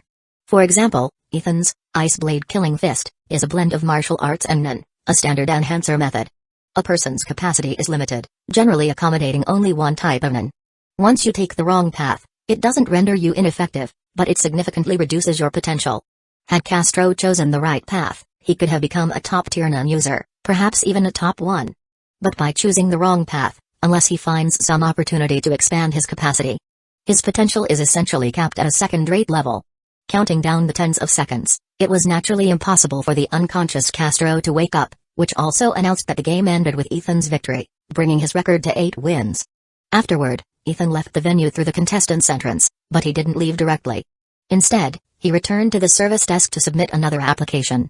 In the battle with Castro, not only was he uninjured, but his energy consumption was minimal, allowing him to apply for further competitions continuously. Chapter 67. How should I put it? This guy has won 8 times, and the strength he showed in the last match was quite impressive. If nothing unexpected happens, it won't be long before he's qualified to challenge the champion. Should we try to contact him? As Ethan completed his application and took the elevator to leave, 2 figures slowly emerged from a corner near the service desk, both watching the direction of the elevator entrance. A middle-aged man and a young man in his early 20s. The speaker was the middle-aged man, probably in his 30s or 40s, bald, with a strong build and ferocious tattoos visible on his sleeveless arms. Based on the strength he showed in the match, he's indeed qualified to join us. Let's try. The young man standing with him nodded slightly. He had flamboyant short red hair, a cold demeanor, and eyes as sharp as knives, giving off an intense aura. As he spoke, the young man's eyes flickered slightly when he looked toward the elevator entrance where Ethan had left, as if pondering something deeply. The middle-aged man was named Zachary, and the cold young man was named Lance. If anyone familiar were present, they would immediately recognize these 2 as champion-level figures of the Sky Arena. After a brief conversation and a short stay, Zachary and Lance disappeared around the corner. The elevator descended to the first floor, and ignoring the elevator attendant who peeked at him, Ethan placed his hands in his pants pockets and stared calmly at the elevator door. When I was at the service desk just now, it felt like someone was watching me. Although there was no hostility, the Emperor engine conveyed a faint sense of danger. It seems I need to be more cautious next time. The person watching was well hidden, but Ethan's senses were keen.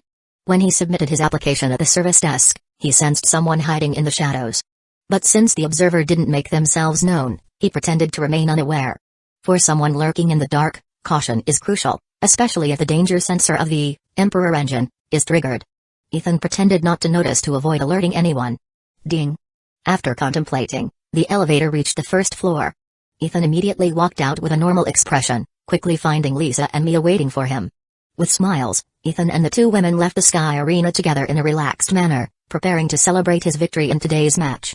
The match against Castro was scheduled quickly because they both applied simultaneously. Usually, players on the 200th floor who want to compete have to wait a while. Like this application, although Ethan submitted another application immediately after the match, Sky Arena informed him that the next match would be 10 days later. Of course, Ethan wasn't too anxious. The waiting period was a good time to improve his physical fitness. You said someone is looking for me? In the training room, Ethan set down a large bench press barbell, then sat up from the lying board and looked at the instructor with some surprise. The instructors at the Divine Gun Martial Arts School were actually official disciples.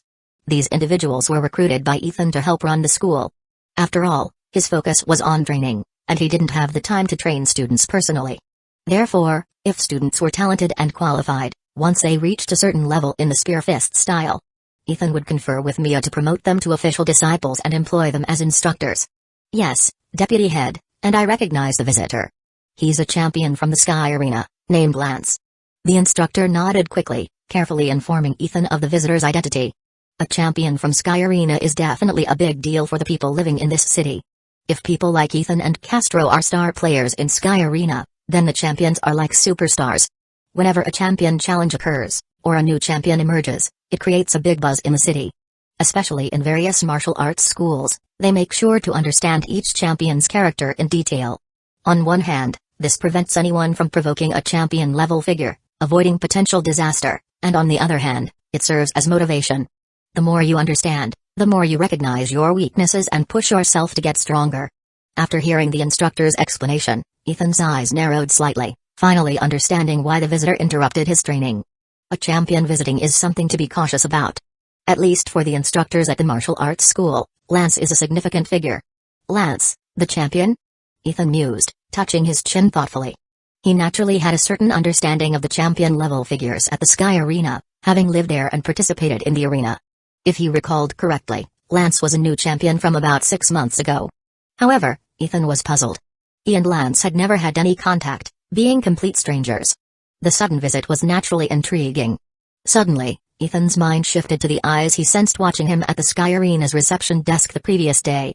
After pondering for a moment, Ethan instructed the instructor, "Go back and let him know I'll be there shortly." Whether or not Lance was the person lurking yesterday, since he had come forward, it wouldn't hurt to meet him. Following Ethan's instructions, the instructor respectfully left the training room. Ethan then got up, walked to the side, picked up his phone, and began to make a call. Chapter 68. The students of the Divine Gun Martial Arts School were practicing under the guidance of their instructors. Yet, both students and instructors occasionally cast glances toward the red-haired figure standing on the edge. This red-haired figure was Lance. After the instructor returned from reporting to Ethan, Lance frowned slightly when Ethan didn't appear immediately, but he continued to wait patiently. He didn't have to wait long, because soon Ethan walked into the martial arts arena and quickly spotted Lance. "I'm sorry to keep you waiting, Lance. I was in the middle of practice and came as soon as I could," Ethan said with a hearty smile upon recognizing Lance. "It's no problem, just a bit of time, I can afford to wait," Lance replied, narrowing his eyes slightly and studying Ethan before a faint smile crossed his face. "That's good to hear. But I wonder why you're here to see me." "I don't believe we've met before," Ethan replied with an unchanged smile. Lance glanced at the nearby students and instructors before focusing back on Ethan. "Let's talk somewhere more private. I have something important to discuss with you." Ethan nodded slightly. "In that case, please lead the way, Lance." Without wasting time, Lance turned and walked out of the Divine Gun Martial Arts Hall. Ethan followed him with a relaxed demeanor. They left the martial arts hall and eventually arrived at a nearby park. A renovation sign was posted at the park's entrance, indicating no one else was inside. Once they reached a clearing on the edge of the woods, Lance stopped and turned to face Ethan. Ethan stopped as well, smiling as if waiting for Lance to speak. "Since you already know who I am, there's no need for introductions. Let's get to the point. I watched your match against Castro yesterday. Your talent was impressive. I am here to invite you to join our organization." Lance didn't waste words, stating his purpose directly while watching Ethan closely. "Organization? An invitation?" Ethan expressed appropriate surprise and curiosity, then asked tentatively, "May I know the name of your organization?" "The Black Dragon Society." Lance stated the name calmly, continuing with a touch of pride and confidence, "I believe you might have heard of the Black Dragon Society's reputation." Ethan's eyes flickered momentarily before nodding. "I have heard about it. If I recall correctly, the Black Dragon Society is a renowned group of assassins. Are you a member, Lance?" "Just as there is the infamous Zoltyk assassin family, there are other assassin organizations." Ethan wasn't a novice. Having been in this world for 5 years, he already had a comprehensive understanding of it. While the Black Dragon Society couldn't compare to the Zoltyk family, it was still a globally recognized group. "Not just me, but most of our core members hail from the Sky Arena, and the core leaders are all champions like myself," Lance said with an air of arrogance, clearly proud of his organization. After a brief introduction, Lance looked at Ethan with a burning gaze. "So, are you interested in joining us?" Ethan appeared thoughtful, as if weighing the decision to join the Black Dragon Society. "Sorry, I prefer to remain independent. While I appreciate the offer, I must decline for now," Ethan replied apologetically after a moment. Lance frowned briefly, then relaxed, responding in a mild tone, "I see, that's unfortunate." Whoosh! In mid-sentence, Ethan suddenly tensed, his legs pushing off quickly as he became a blur, retreating to create distance between himself and Lance. "Huh?" Ethan's sudden movement caught Lance by surprise. Did he notice? Someone else, hidden in the woods, had a similar reaction to Lance. Within the lush canopy, a man with smoky makeup was hiding. When Ethan abruptly retreated, the man's expression shifted. If there were detection instruments present, they detect that the man, hidden in the canopy, was like a source of poison, emitting colorless and odorless gas. The gas mixed into the air, spreading consciously toward Lance's location. Ethan's retreat coincided precisely with the spread of the gas. Had he delayed just a bit, the poison would have reached him. As for Lance, who was also within the poison's spread range, he'd already been inoculated with an antidote to protect him from the gas. The invisible spread of poison and Ethan's sudden retreat happened in an instant, triggering a swift battle. Boom! An bullet shot from a distance, crossing the park at supersonic speed, aiming directly at the man hidden in the trees, releasing the poison. Leaves shredded, branches snapped. The man in the canopy had no time to react. The bullet struck his head, causing it to explode like a watermelon. Brains and blood splattered. The powerful bullet, after destroying the head, continued its trajectory, creating a deep hole in the woods. Amidst fluttering branches and leaves, the headless body fell from the tree, hitting the ground with a thud and quickly staining the area red. The sniper attack was sudden. It diverted Lance's attention away from Ethan, who had retreated. "Damn it!" Seeing the headless body fall, Lance's expression changed dramatically as he hurried to reposition himself, wary of further sniping. Chapter 69. 1 kilometer away from the park woods, on the rooftop of a building, two figures could be clearly seen. One was lying on the ground, holding a formidable sniper rifle, while the other stood on the rooftop, gazing toward the park woods. The one lying down with the sniper rifle was Lisa, and the one observing the park was Mia. Ethan's guess was spot on. This person did have malicious intentions, but he underestimated us. Lisa said. Using the high-power scope equipped with the sniper rifle, after taking out the target with one shot, Lisa immediately adjusted her angle, tracking the moving Lance while charging a new energy bullet to provide timely fire support to Ethan if needed. Fatal bullet. Different types of specialized bullets can be created based on the firearm used. Lisa had developed two types so far, one for a black and white dual pistol and another for a sniper rifle. Lisa's fatal bullet might seem like a manipulator ability embodying a firearm, but it's actually a transmuternon. The manifestation of firearms is merely auxiliary, designed to enhance the power of her NAN bullets, or it's the restriction and val Lisa set to boost their power. 1. NAN bullets can only be fired using a firearm. 2. The strongest sniper rifle bullets grow more powerful the longer they're charged, requiring a minimum standard of 10 seconds for charging. These are the vows and restrictions defined by Lisa. While Lisa charged new bullets for her sniper rifle, Mia, watching the park from afar, was not idle. Though she seemed inactive, her NAN was fully engaged. In the woods where Lisa's target was shot, small sprites, the size of bees, flitted back and forth, their wings gleaming. Guardian. This is Mia's NAN ability, an extremely rare specialization type. Sprites are one of the abilities derived from Guardian, called Scout Soldiers. They're mainly used for reconnaissance, transmitting the visuals and sounds they capture back to Mia. Lisa's precise snipe on the hidden target was aided not only by her sharpshooting skills but also by Mia's Scout Soldiers detecting the opponent's location. Now, Mia continued her reconnaissance with her Scout Soldiers to determine if there were any other hidden enemies nearby. Return to the park. Ethan's retreat was prompted by the danger sensor of the Emperor engine being triggered. When the hidden enemy released the poison gas, the Emperor engine immediately alerted Ethan, guiding him to make the best decision to escape the poison spread. As for why Lisa and Mia were nearby, it was due to Ethan's foresight. Ethan never hesitated to speculate with the utmost caution, a knowledge honed from his 5 years of existence in this world. He chose to leave with Lance, not only due to confidence in his own strength and the danger sensing of the Emperor engine, but also because he had coordinated with Lisa and Mia in advance, with the two women providing hidden support. Having discovered the enemy's intentions and their murderous plot, Ethan showed no mercy. As Lisa took out the hidden threat, Ethan, safely distanced, turned a cold gaze toward Lance. Ricochet thread. He raised his hand, mimicking a gun with his finger, and fired a series of sharp silk bullets rapidly. Swish, swish. The ricochet thread cut through the air, flying toward Lance at incredible speed. Lance, constantly moving to avoid being sniped, noticed Ethan's attack and swiftly dodged the incoming ricochet thread. The ricochet thread missed Lance and struck park facilities in the distance, easily penetrating the metal structures and leaving a series of holes. Damn. Lance didn't rejoice at evading the ricochet thread. The current situation had taken him by surprise. His original plan was to paralyze Ethan with poison gas released by his ally and then kill Ethan himself, securing an excellent trophy. But now, not only had Ethan unexpectedly avoided the poison, but his ally was also inexplicably sniped. First deal with the guy in front, then address the hidden sniper. Thoughts raced through Lance's mind as he quickly made his decision, his gaze on Ethan filled with murderous intent. He's no amateur. Despite having a smooth path under his sister's protection, he possesses fighting experience and the ability to handle emergencies. Puppet of the dead. Swish.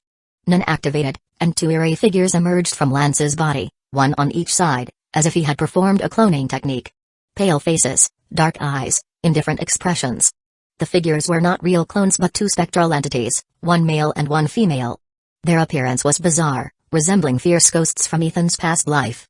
Boom, boom. Powerful NAN erupted around them as the male and female specters showed no hesitation, moving like cheetahs to quickly attack Ethan. Swish, swish. Ethan's eyes locked onto the advancing specters. Noticing their ghostly appearance, his eyes flickered slightly. However, his hands didn't falter.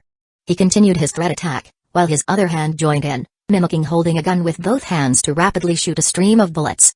Spring thread. The two specters aligned with Lance, and Ethan's ricochet thread was directed at the two advancing specters. There was no dodging.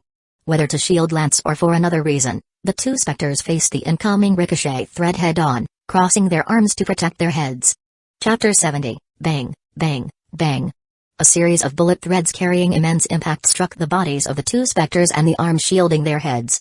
The power of the bullet threads alone was enough to easily penetrate the hard bones of the human body, not to mention Ethan had also infused his own strengthening nun energy into the bullet threads he fired. Therefore, even though the two specters were enveloped in strong nun energy, they couldn't fully defend against the bullet threads. And their skin and flesh burst wherever they were hit. But that was all. The damage inflicted by the bullet threads wasn't as severe as expected, amounting to mere flesh wounds. Considering the power of the bullet threads with infused nun energy, such injuries underscored the excellent nun and defense of these two specters. Moreover, despite being injured, the two specters were only slightly stalled by the impact of the bullet threads and continued their charge toward Ethan. There's something off about these two, Ethan thought. In that brief moment, upon witnessing the reaction of the two specters to the bullet threads, Ethan's mind flashed with suspicion. These two were as strange as they appeared. His gaze focused as he gathered his thoughts. During battle, Ethan naturally used Joe to gain insight. But he could be certain there was no hidden nun in these two. Aside from the lingering nun, everything seemed normal. Now, the two specters appeared devoid of pain, with indifferent postures, clearly indicating some unknown anomaly.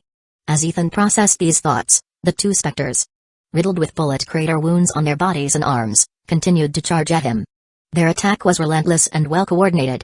One specter turned its right hand into a claw, viciously aiming for Ethan's waist, while the other leaped into the air, attempting a whipping kick at Ethan's head. Boom, boom. The attacks came from both sides. Ethan remained unfazed, gazing calmly at them. In an instant, the ground beneath the two specters changed.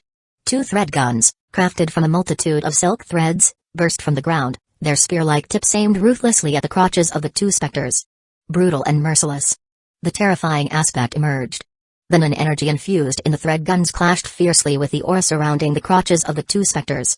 Ultimately, the extremely powerful thread guns prevailed, piercing from the crotches of the two specters and exiting through their throats.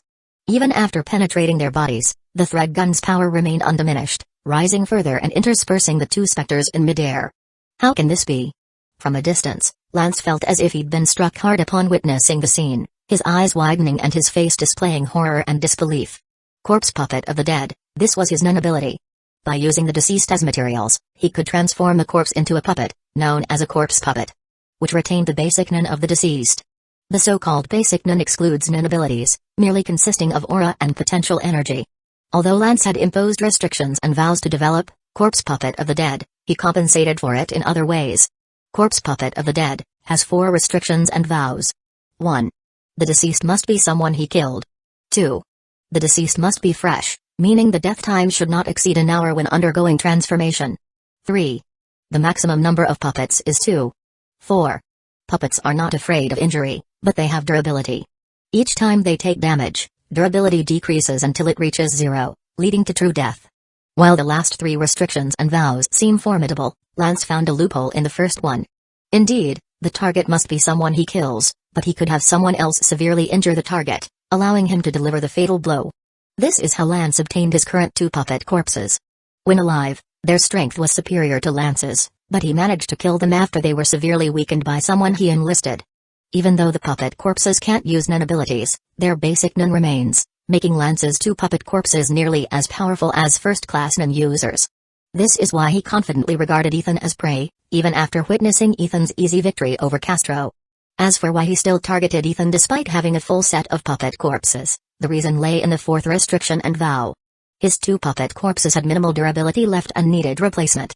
Although Lance could seek his sister's assistance, like he did for his current puppet corpses, his pride pushed him to replace them using his own power this time, proving his capability to his sister. Back to the fight. The puppet corpses are true undead warriors. They feel no fear of life or death, no pain, and no fatal injuries.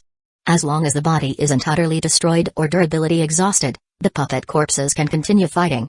Just like now. Though pierced by the thread guns, the puppet corpses didn't stop. Instead, they struggled violently, trying to break free.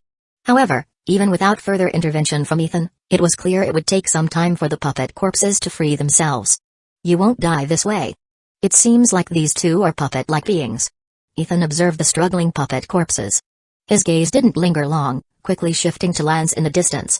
The 2 puppet corpses were pierced through at first contact, and according to nun sensing, Their durability had dropped to a critical point, a development clearly beyond Lance's expectations. Not good. Just as Lance marveled at the puppet corpse's defeat, he noticed Ethan's cold gaze directed at him. His body tensed, and he turned to flee hurriedly. His own strength was equivalent to or even less than that of a puppet corpse. With both puppet corpses easily dispatched by Ethan, Lance obviously lacked the courage to confront Ethan. Chapter 71, Lance's decision to flee was correct and decisive, but he underestimated Ethan's power. Before he could turn much, a multitude of silk threads were already extending from beneath Lance's feet.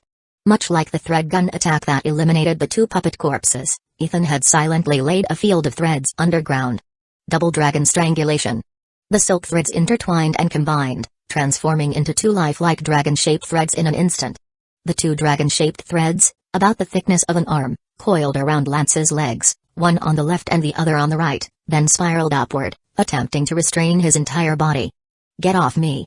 With his legs ensnared, Lance looked down. Seeing the dragon-shaped threads climbing up, he struggled to break free in anger and anxiety. Boom.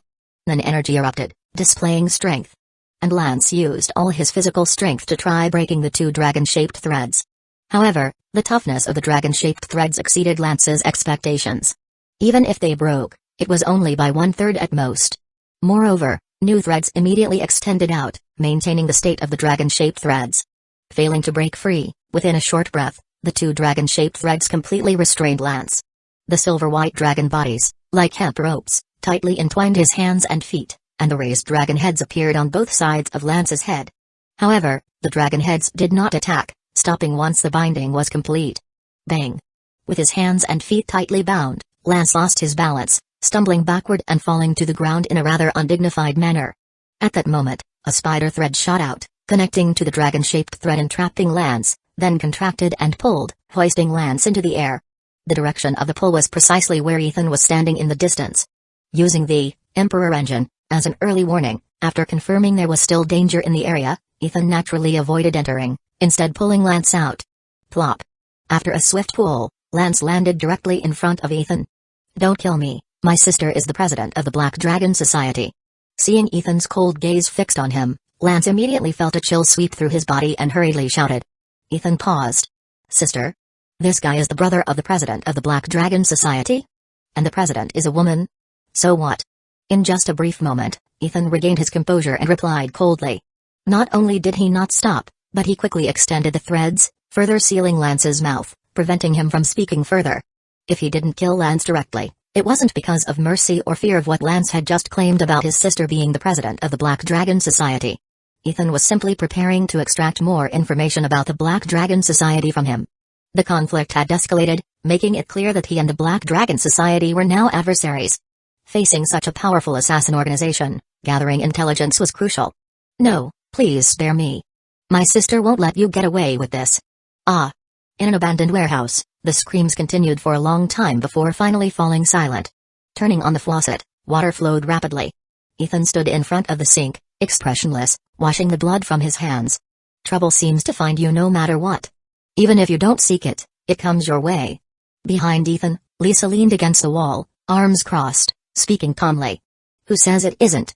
If Lance hadn't been so self-righteous, things wouldn't have escalated to this point." Mia sighed. After leaving the park, Ethan took the captured Lance to meet Lisa and Mia, then brought him to the abandoned warehouse for interrogation. After some brutal questioning, the trio not only obtained detailed information about the Black Dragon Society but also discovered an unexpected situation. Lance's attack on Ethan wasn't part of the Black Dragon Society's original plan but was his own decision. The Black Dragon Society's original intention was indeed to recruit Ethan, not to the extent of killing him if he refused. After all, Ethan wasn't a weakling. Recruiting him was ideal, but if unsuccessful, they would simply let it go. But human greed knows no bounds. Lance's corpse puppet of the dead requires corpses. After watching Ethan's battle with Castro, Lance coveted Ethan's body. Based on the principle that only the deceased can be transformed, the best candidates for corpse puppets are naturally enhancers and users. Ethan had demonstrated the power of an enhancer in previous battles at the Sky Arena and in the fight with Castro. Additionally, Lance's two existing corpse puppets were nearing the end of their durability, so he targeted Ethan's body, wanting to make Ethan his puppet. Of course, Lance had a plan. If Ethan agreed to join the Black Dragon Society, he wouldn't act. After all, the society was his sister's hard-earned foundation. But if Ethan refused, Lance planned to kill him. To ensure success, he secretly enlisted another Black Dragon Society member, the Nen user who released the poison gas and was shot by Lisa. The opponent's Nen could create a field of poisonous gas, potent enough to paralyze even top Nen users for several breaths. Mia, once you return to the martial arts school, announce a temporary closure. Instruct students and disciples to stay away for now, ideally taking their families on trips. They can seek reimbursement from the school when they return. After cleaning his hands, Ethan used refine and control to disperse the water droplets. He turned to look at the two women, his gaze settling on Mia as he spoke slowly. Understood. Mia nodded. Given the current situation, the Black Dragon Society would undoubtedly retaliate, possibly targeting the martial arts school and its students and disciples.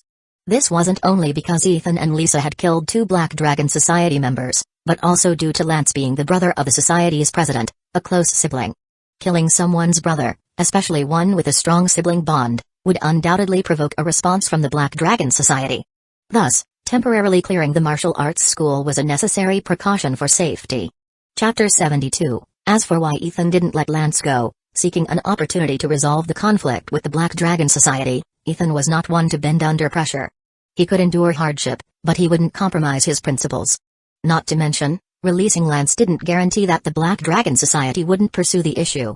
Even if conflict resolution were possible, Ethan would only accept their withdrawal, not his own. Likewise, Lisa and Mia didn't hesitate to support Ethan in killing Lance.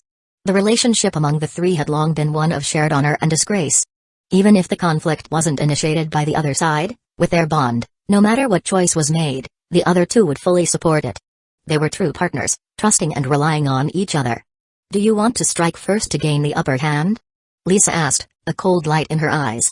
With the conflict unresolved, rather than facing the enemy passively, Lisa, who had a military style, naturally leaned toward taking the initiative. Of course, except for those not in this city or staying in the Sky Arena, we'll deal with everyone else tonight. Ethan raised his hand and clenched his fist, his expression cold. His character favored taking the initiative, striking first. The overall structure of the Black Dragon Society is divided into the president, core members, and formal members. Based in the Sky Arena, the core members of the Black Dragon Society, including its president, are champions of the Sky Arena, totaling 5 individuals. To become a champion at the Sky Arena, one must be at least among the best of second-tier Nen users, and there may even be some first-tier Nen users. Then there are the official members. There are nearly 30 official members in total, and not only are all of them Nen users, but most are players on the 200th floor of the Sky Arena. As the brother of the president of the Black Dragon Society and a core member, Lance was naturally very familiar with every aspect of the Black Dragon Society. Now this familiarity was convenient for Ethan, as it allowed him to learn the details of the Black Dragon Society during the previous interrogation. In addition to the above information, Ethan also learned about the whereabouts of Black Dragon Society members. As a killer organization, members of the Black Dragon Society naturally couldn't stay at headquarters all the time. Based on the information obtained from Lance's interrogation, there are currently only a dozen Black Dragon Society members stationed in this city. Among them are 3 core members, including the president of the Black Dragon Society and Lance.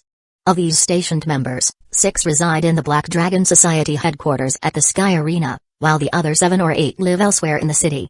Some own martial arts schools, some are wealthy individuals running various businesses, and some are professional hunters. These members of the Black Dragon Society who have settled in the city and are not living in the Sky Arena are the targets Ethan plans to address first. Ding dong. Trigger the side achievement, Black Dragon Sorrow, no time limit, destroy the Black Dragon Society before you die. As if responding to Ethan's inner murderous intent, the system's beep suddenly sounded in his mind. Did it trigger an achievement? Ethan was a bit surprised, and after carefully reviewing the triggered side achievement information, the murderous intent in his heart immediately intensified. What does it mean to add insult to injury? This is it. The system's side achievement trigger undoubtedly strengthened Ethan's resolve to destroy the Black Dragon Society. Night, Sky Arena. The Sky Arena has 251 floors. Except for the top 251st floor, which belongs to the champion of the biennial fighting competition, the floors from 220 to 250 each belong to a champion. The 230th floor belongs to a female champion named Christina Sterling. At the same time, this floor also serves as the headquarters of the Black Dragon Society. Because Christina Sterling is the president and founder of the Black Dragon Society. The higher up the Sky Arena, the more upscale and luxurious the decor.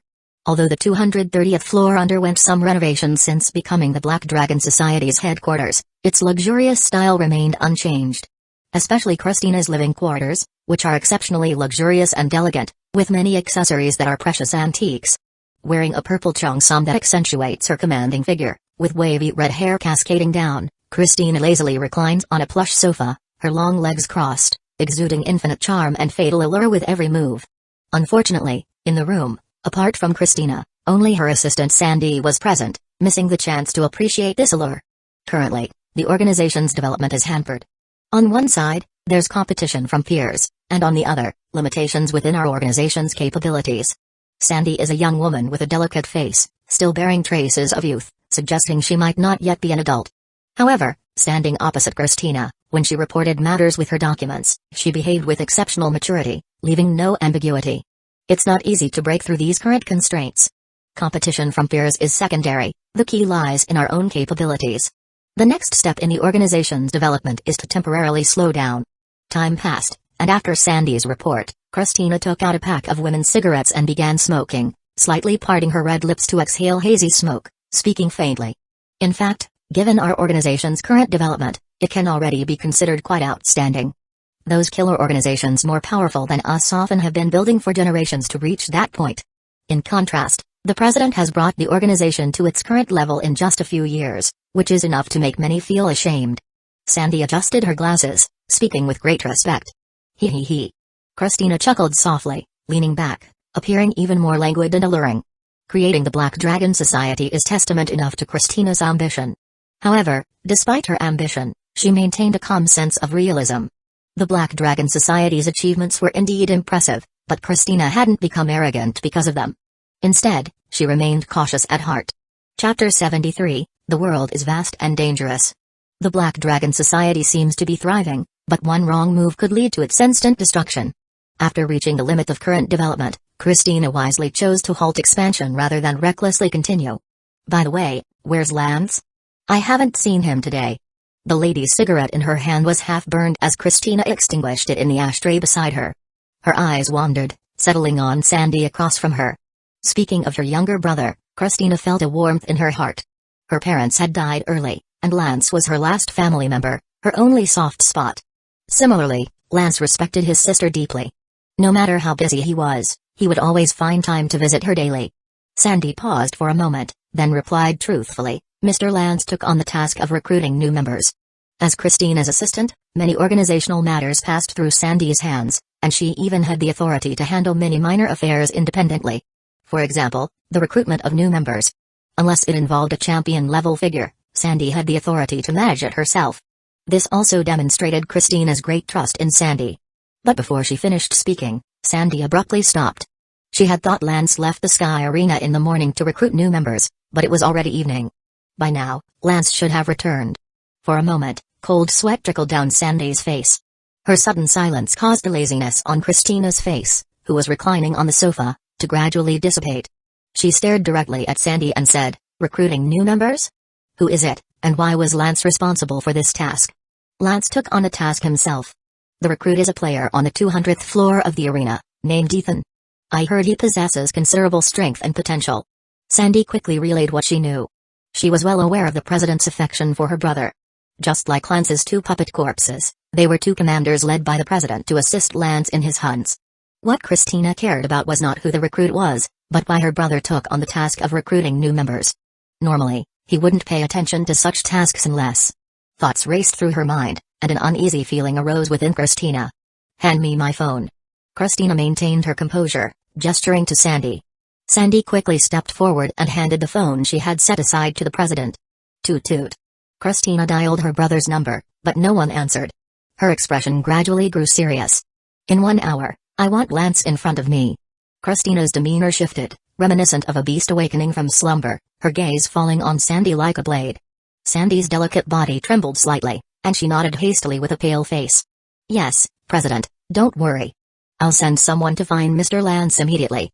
With that, she hurriedly exited the room. Mr. Lance is the president's Achilles heel, a fact known throughout the Black Dragon Society. Sandy naturally dared not show any negligence. Darkness enveloped the sky. Boom. A soft gunshot echoed, corresponding to a man holding a wine glass and embracing a beautiful woman in a distant mansion near the floor-to-ceiling window, whose head suddenly exploded. Ah! The beautiful woman in his embrace screamed in terror, collapsing to the ground. First, the gunfire came from the rooftop of a building some distance away from the mansion. The moment she fired, Lisa thought silently, then, without hesitation, retracted the sniper rifle, stood up, and swiftly moved toward the next target.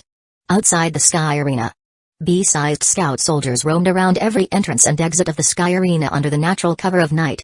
On the rooftop of a building a few streets away, Mia sat cross-legged on the ground, her eyes seemingly closed in concentration, yet she was silently monitoring the surroundings of the Sky Arena with her scouts. As night fell, Ethan and the others began their operations. Mia was responsible for monitoring the Sky Arena and tracking the movements of Black Dragon Society members within, while Ethan and Lisa were tasked with hunting. When Lisa completed the first sniper kill with precise marksmanship and powerful nin bullets, Ethan found his first target. Iron Fist Martial Arts School. This martial arts gym might have a simple name, but among the many gyms in the city, it ranked at the forefront. Because its owner, Woodrow, is one of the renowned champions of the Sky Arena. Now, Ethan had arrived at Iron Fist Gym. Night. Even though Iron Fist Gym was thriving, by this time, it had already closed. Field of Lines. As he approached the gym's entrance, Ethan paused, glancing up at the plaque hanging over the gate, his eyes calm and steady. Simultaneously, numerous silk threads silently extended from his feet. After burrowing into the ground, they quickly spread toward the gym's handle. In addition to being a Sky Arena champion, Woodrow was also a member of the Black Dragon Society, the only core member stationed in the city who didn't reside in the Sky Arena. Rumble without resistance, the earthquake occurred. To be precise, the earthquake's scope was confined to the Iron Fist Gym area. Is this an earthquake? Get outside. What's happening? How could there be an earthquake all of a sudden? Huh? The earthquake seems localized to our gym. The violent tremors not only caused cracks to appear on the walls of Iron Fist Gym but also prompted those residing there to rush outside in panic. Among them were servants, students living in the gym, and even Woodrow, the gym owner. The sudden earthquake naturally surprised everyone.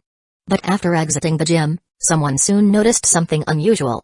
The earthquake's scope was limited to the gym's location. After leaving the gym, the vibrations noticeably decreased. Chapter 74, Woodrow, a middle-aged man with a square face, a determined look, and a strong physique, initially thought there was an earthquake. But as he hurried out of the gym with others, he quickly realized the anomaly and his heart skipped a beat, putting him on high alert. His vigilance proved correct because just as he sensed something was wrong, he heard a powerful sound slicing through the air from behind and above him. Not good. His pupils shrank, and instincts honed from years of combat made Woodrow move rapidly without hesitation. Poof! A silvery white laser shot diagonally from the air, striking the spot where Woodrow had been standing, then easily penetrating the ground to an unknown depth. Upon closer inspection, you would see that what penetrated the ground wasn't a laser at all but a thick, silver-white line resembling a whip. After dodging and turning around, Woodrow landed not far away. As he steadied himself, he immediately looked toward his original position. When he saw the thick silver-white line penetrating the ground to an unknown depth, he quickly traced it to the other end with a mix of fright and anger. But when Woodrow looked, there was nothing at the other end of the thick silver line. In other words, after the attack failed, the attacker had moved faster than Woodrow could react. Boom! Before Woodrow could process the situation, a line gun suddenly shot out from the ground behind him. The spear tip was extremely sharp and carried a powerful impact, causing the air to whistle. Ah! This time, Woodrow failed to dodge and was struck hard on the back by the powerful line gun. Then an energy wrapped around his body with hardness was easily torn apart, and his chest was pierced by the line gun front to back. Blood splattered, and the line gun's residual force drove Woodrow, impaled through the body, 10 meters away, leaving a messy trail of blood in its wake. How could I actually die like this? Woodrow also coughed up blood from his mouth. While his expression was filled with pain, he also felt confusion and unwillingness in his heart. He was a champion of the Sky Arena and a core member of the Black Dragon Society. Wealth, power, fame, he had it all. But now, facing death, all of it was in vain. TSK, TSK, TSK. As if it feared, the line gun quickly unraveled into countless threads after flinging Woodrow a certain distance. In an instant, blood rained down from the sky, and Woodrow's body was shredded into pieces by the countless threads. Screams, panic. From Woodrow's attack to his horrific death, it all happened in a short span of time. There was no exciting battle, and the dangerous person didn't even show up. The fight was over. On the street not far from the martial arts gym, Ethan seemed like an outsider, his face indifferent, as he calmly retracted the field of lines spread underground. Woodrow wasn't weak. Although he wasn't first rate, he was still among the best of the second tier. Before Ethan took the Hunter exam, or before the system was online, defeating Woodrow would have required a fierce battle. But now, a huge gap in strength had emerged between them. With just the ability of the Threadfruit, Ethan didn't even need to show himself, and Woodrow was easily killed. Black Dragon. Christina, I hope you can offer me some real challenge. Muttering silently to himself, Ethan turned and left, heading to hunt the next target. The reason the Hunter world is considered a high-level world is due to the extraordinary power that exists in it. Even in developed cities, it's difficult to impose many restrictions on the powerful. At the same time, unless the fight between the righteous causes significant chaos, officials usually choose to downplay it or even cover it up. By tomorrow morning, there might only be a few more news reports about gas tank explosions or accidental deaths. An hour passed quickly. Inside the Black Dragon Society headquarters on the 230th floor of the Sky Arena. I'm sorry, President. I've contacted all the places Mr. Lance has been to, but I haven't found any trace of him. I also discovered that Mr. Lance contacted a man known as Poison while he was out during the day, but we haven't been able to reach him either. The last information we have on Mr. Lance is that he was out to recruit someone named Ethan. In the room, Sandy returned, but the results were less than ideal. She looked anxiously at Christina sitting across from her, her nervous palms sweating. No trace. In the past hour, she'd used almost all her intelligence resources to find Mr. Lance but ultimately failed. You mean Lance is missing and may have even been secretly killed, right? Christina spoke softly, but the almost tangible murderous aura emanating from her body was enough to reveal her true feelings at this moment. Yes, ma'am. The strong murderous aura soaked Sandy's inner shirt with cold sweat, but she couldn't deceive Christina with any words. The murderous aura grew stronger, and the room became quieter.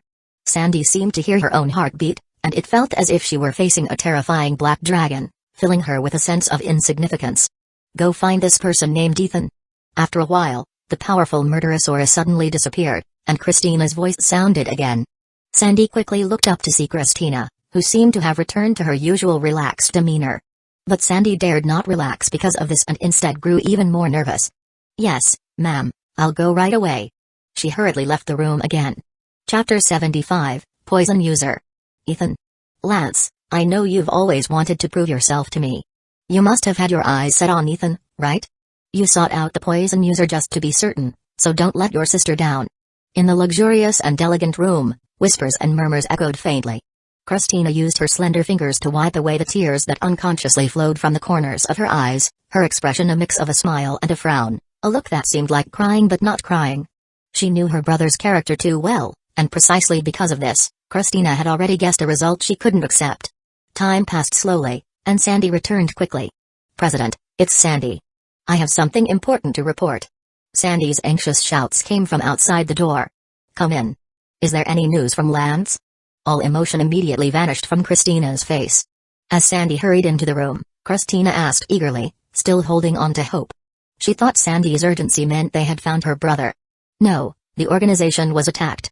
Sandy paused briefly, then shook her head and quickly explained her return. What do you mean? Christina felt initial disappointment and even anger at Sandy's first words, but hearing the rest, her expression suddenly changed, and she stood up from the sofa in an instant. After all, the Black Dragon Society is a killer organization that had grown to a considerable size, especially in the city where its headquarters is located. When members stationed in the branch were killed in the city, even if the news hadn't spread yet, the intelligence network of the Black Dragon Society quickly learned of the situation. They're all dead, including Master Woodrow.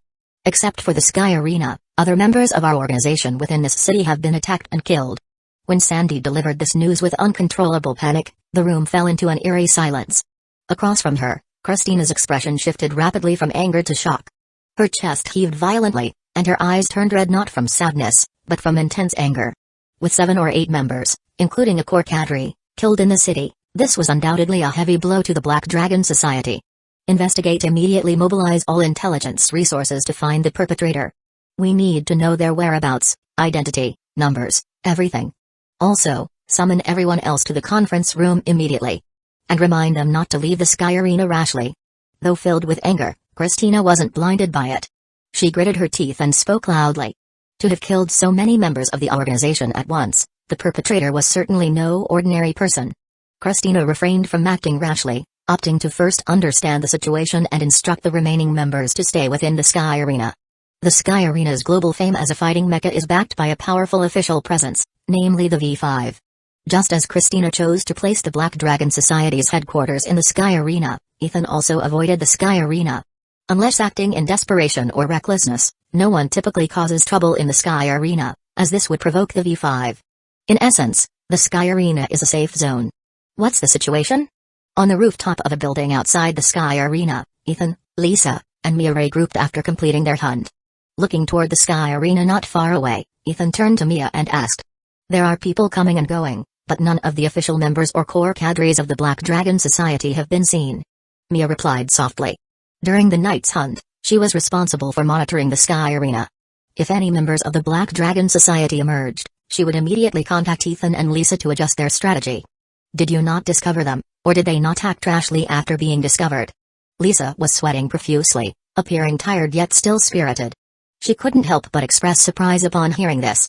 During the night's hunt, although Ethan dealt with most members of the Black Dragon Society, including Woodrow, Lisa still expended significant energy. After all, their targets were all non-users, even if some were less skilled. Her strength, while formidable, was not on par with Ethan's. Running around and utilizing the sniper rifle's powerful NAN bullets also consumed a considerable amount of energy. I'm not sure, but if it's the former, that's fine. If it's the latter, it means they're being very cautious, which makes them more troublesome to deal with. Mia said with a solemn expression. A calm enemy is much more challenging to handle than a reckless one. There's no use speculating here. Since they haven't come out, let's go in. Ethan stared at the Sky Arena for a moment, listened to the conversation between Lisa and Mia, and then smiled lightly. He jumped off the building and headed toward the Sky Arena. Lisa and Mia immediately followed. Although competitions in the Sky Arena are held only during the day, because many fighters live there, it remains open 24 out of 7. After entering the Sky Arena, Ethan and the others headed directly to the 200th floor and went to the luxurious suite where Ethan had the right to reside. The Sky Arena serves as a safe zone not only for the Black Dragon Society but also for Ethan and his team. Chapter 76. The night passed quietly. The next day, in the conference room of the Black Dragon Society's headquarters, Christina sat at the head of the table with a grim expression. Other members of the Black Dragon Society, including the 2 core members, sat along both sides of the conference table, their faces equally grim. Why is there still no news about who attacked and killed Woodrow and the others? To be able to kill Woodrow, the perpetrator must not be an ordinary person. But who or what force could have done it? Zachary, who had secretly watched Ethan with Lance, and Bernie, another core member, were deeply concerned. After being gathered last night, they had learned about the situation from Sandy's report. The result was naturally infuriating. However, despite their anger, even Zachary and Bernie, the core members, were cautious. Their strength was comparable to Woodrow's, and even they knew they might not fare much better. If the perpetrator could kill Woodrow, then they might not stand a chance. Silent, tense. The atmosphere in the conference room was intensely oppressive.